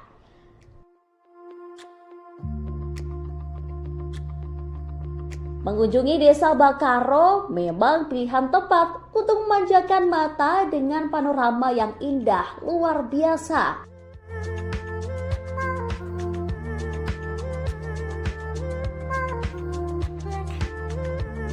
Pantai Bakaro merupakan pantai yang sangat ramai dikunjungi oleh pengunjung mancanegara karena pulau ini terletak sangat eksotis dengan pemandangannya.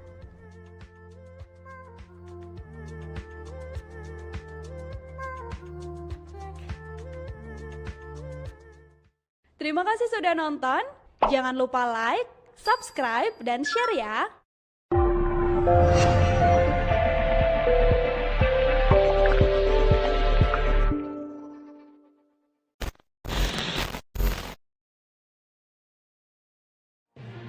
Live Update Tribun News.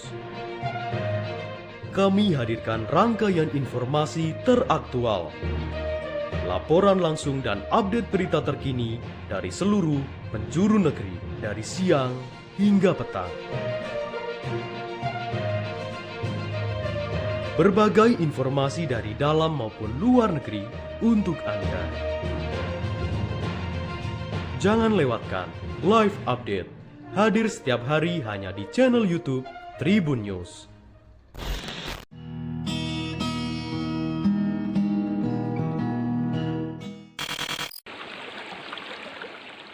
Menikmati indahnya Pantai Carocok Painan.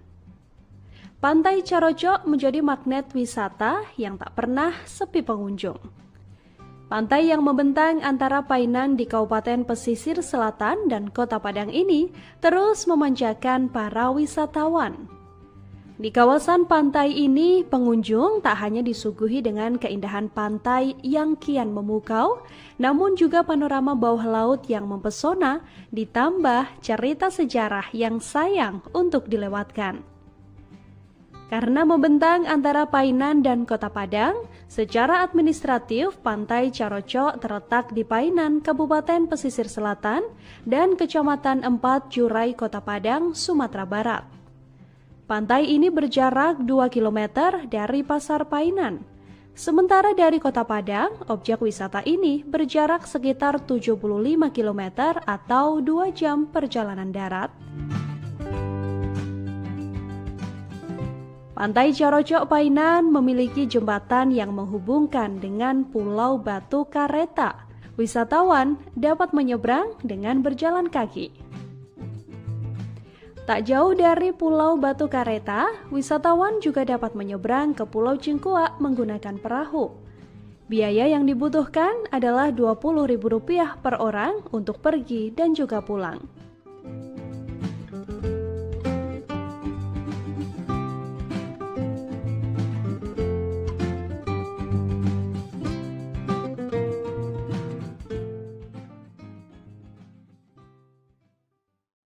Terima kasih sudah nonton. Jangan lupa like, subscribe, dan share ya.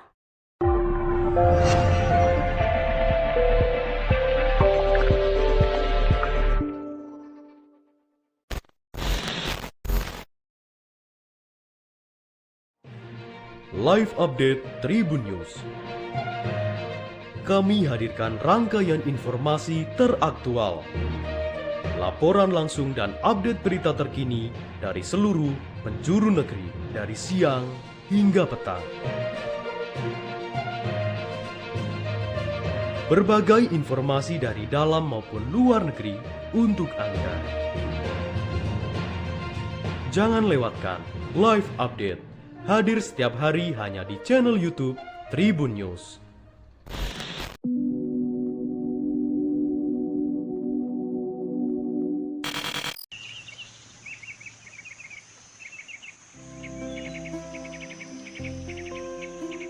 Kota Manokwari menyimpan tempat wisata alam yang ada di tengah kota, seperti misalnya Taman Wisata Alam Gunung Meja, yang berlokasi di Jalan Brawijaya nomor 40 Manokwari Timur, Distrik Manokwari Barat, Kabupaten Manokwari.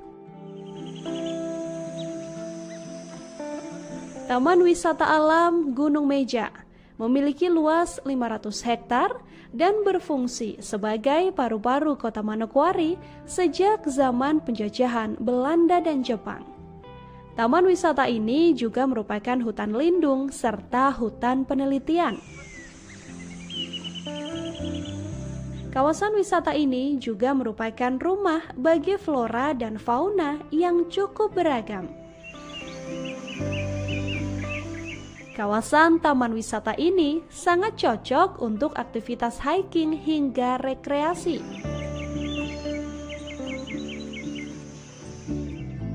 Taman ini pun buka setiap hari selama 24 jam.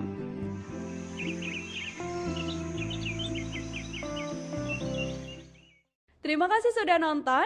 Jangan lupa like, subscribe, dan share ya.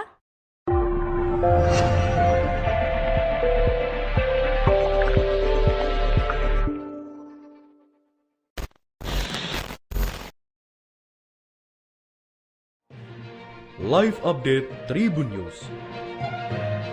Kami hadirkan rangkaian informasi teraktual, laporan langsung dan update berita terkini dari seluruh penjuru negeri, dari siang hingga petang.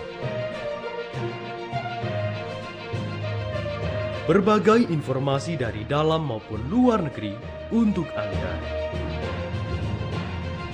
Jangan lewatkan live update, hadir setiap hari hanya di channel YouTube Tribun News.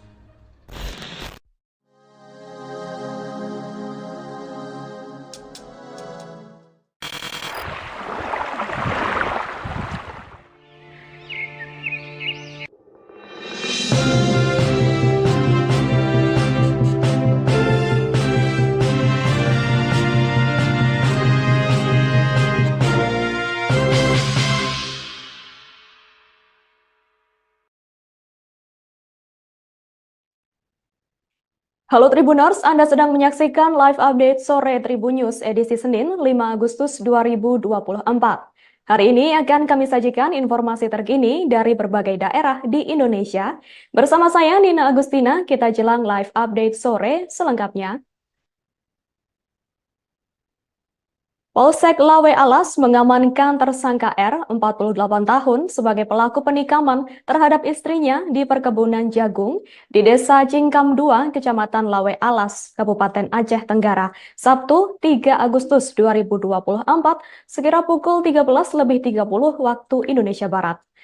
Untuk informasi selengkapnya akan disampaikan langsung oleh rekan wartawan Tribun Gayo, Asnawi Lui. Silakan untuk laporan lengkap dari Anda. Baik, Tribun News, Nina, baik. Terima kasih. Tribun News dapat kami laporkan bahwa seorang suami tega menghabisin istrinya di sebuah pondok di kebun jagung di Desa Cingkam, Kecamatan Lawe Alas, Kabupaten Aceh Tenggara pada Sabtu 3 Agustus 2024 sekira pukul 14.30 WIB.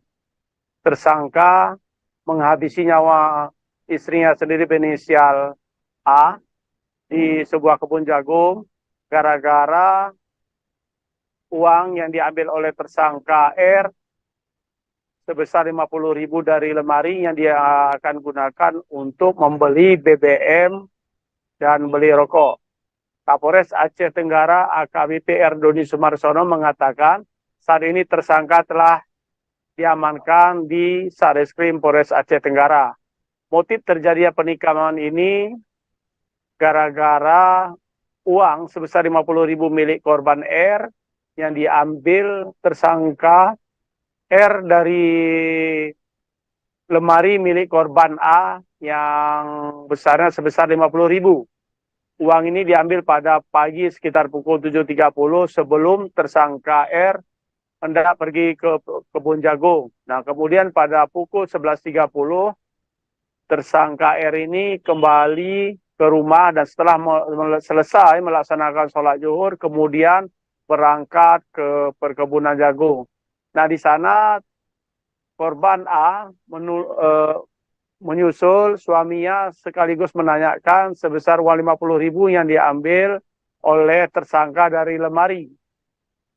Sehingga di perkebunan jagung ini terjadi cekcok antara suami istri R dan A, sehingga di gubuk ini membuat gubuk menjadi goyang sehingga pisau yang berada di gubuk terjatuh sehingga mereka berebut pisau dan akhirnya tersangka R berhasil merebut pisau dan menikam di bagian dada korban. Tidak hanya sampai di situ, tersangka R ini juga memukul kepala korban A menggunakan batu sebanyak 2 kali, tepatnya di bagian kening. Sehingga dengan pukulan yang begitu keras, korban A meninggal dunia di lokasi kejadian. Tak lama dengan aksi kejadian yang begitu sadis ini, tersangka R kemudian menyerahkan diri ke polisi sektor Polsek Lawe Alas, Kabupaten Aceh Tenggara. Demikian, Nina, kita kembalikan studio. Baik, terima kasih atas informasi lengkap dari Anda, rekan Asnawi Lui. Selamat bertugas kembali. Wanita muda Irma Novitasari, 24 tahun, tewas digorok di tangan suaminya. Suami sirinya AS, 23 tahun.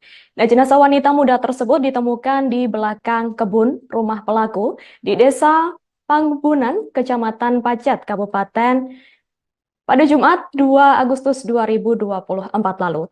Untuk informasi selengkapnya akan dilaporkan langsung oleh rekan wartawan Tribun Jabar, Adi Ramadan. Silakan rekan Adi Ramadan.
Wanita bernama Renti Marningsih, 46 tahun tewas mengenaskan dalam peristiwa kecelakaan lalu lintas di kawasan Jalan Tuanku Tambusai, Sabtu 3 Agustus 2024 pagi, sekira pukul 5:45 waktu Indonesia Barat.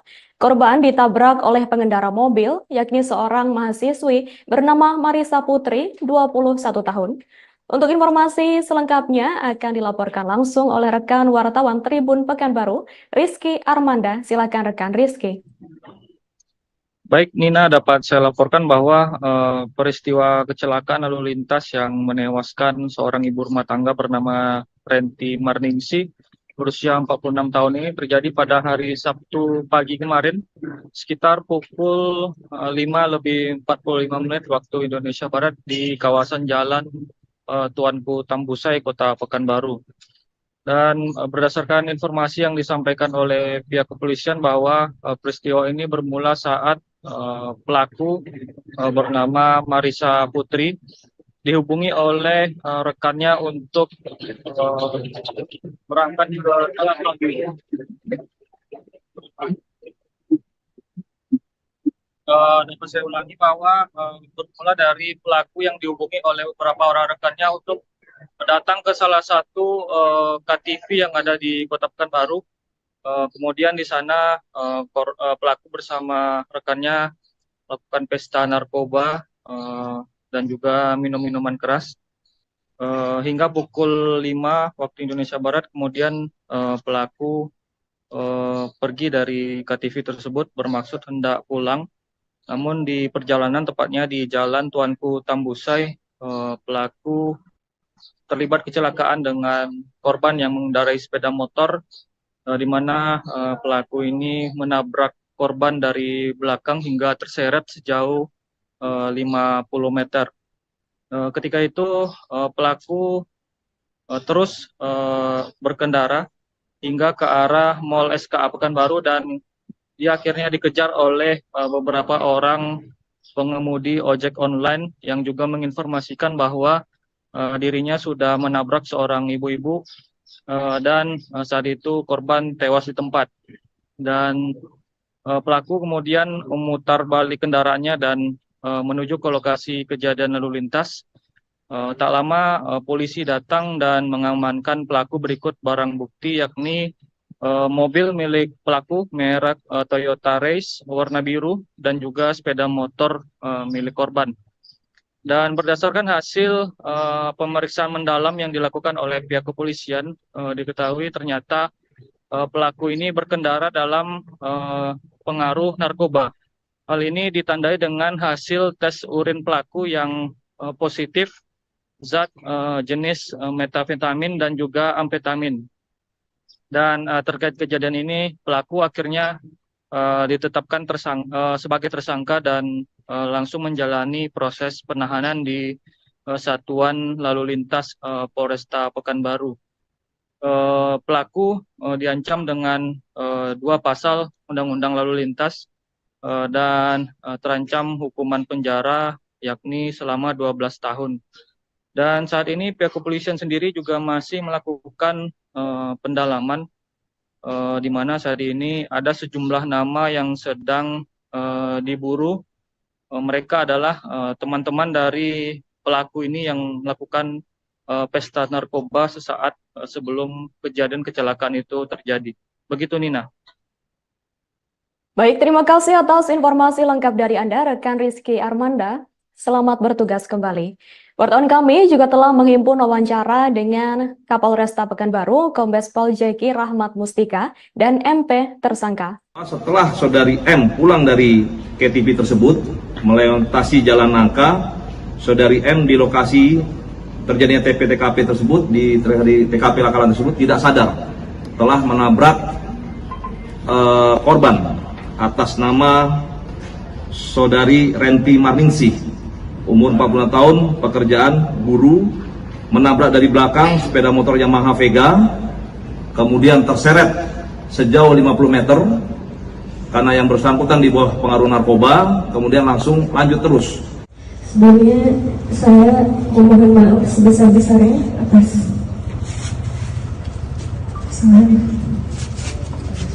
kesalahan yang saya buat kepada keluarga korban dan keluarga yang ditinggalkan.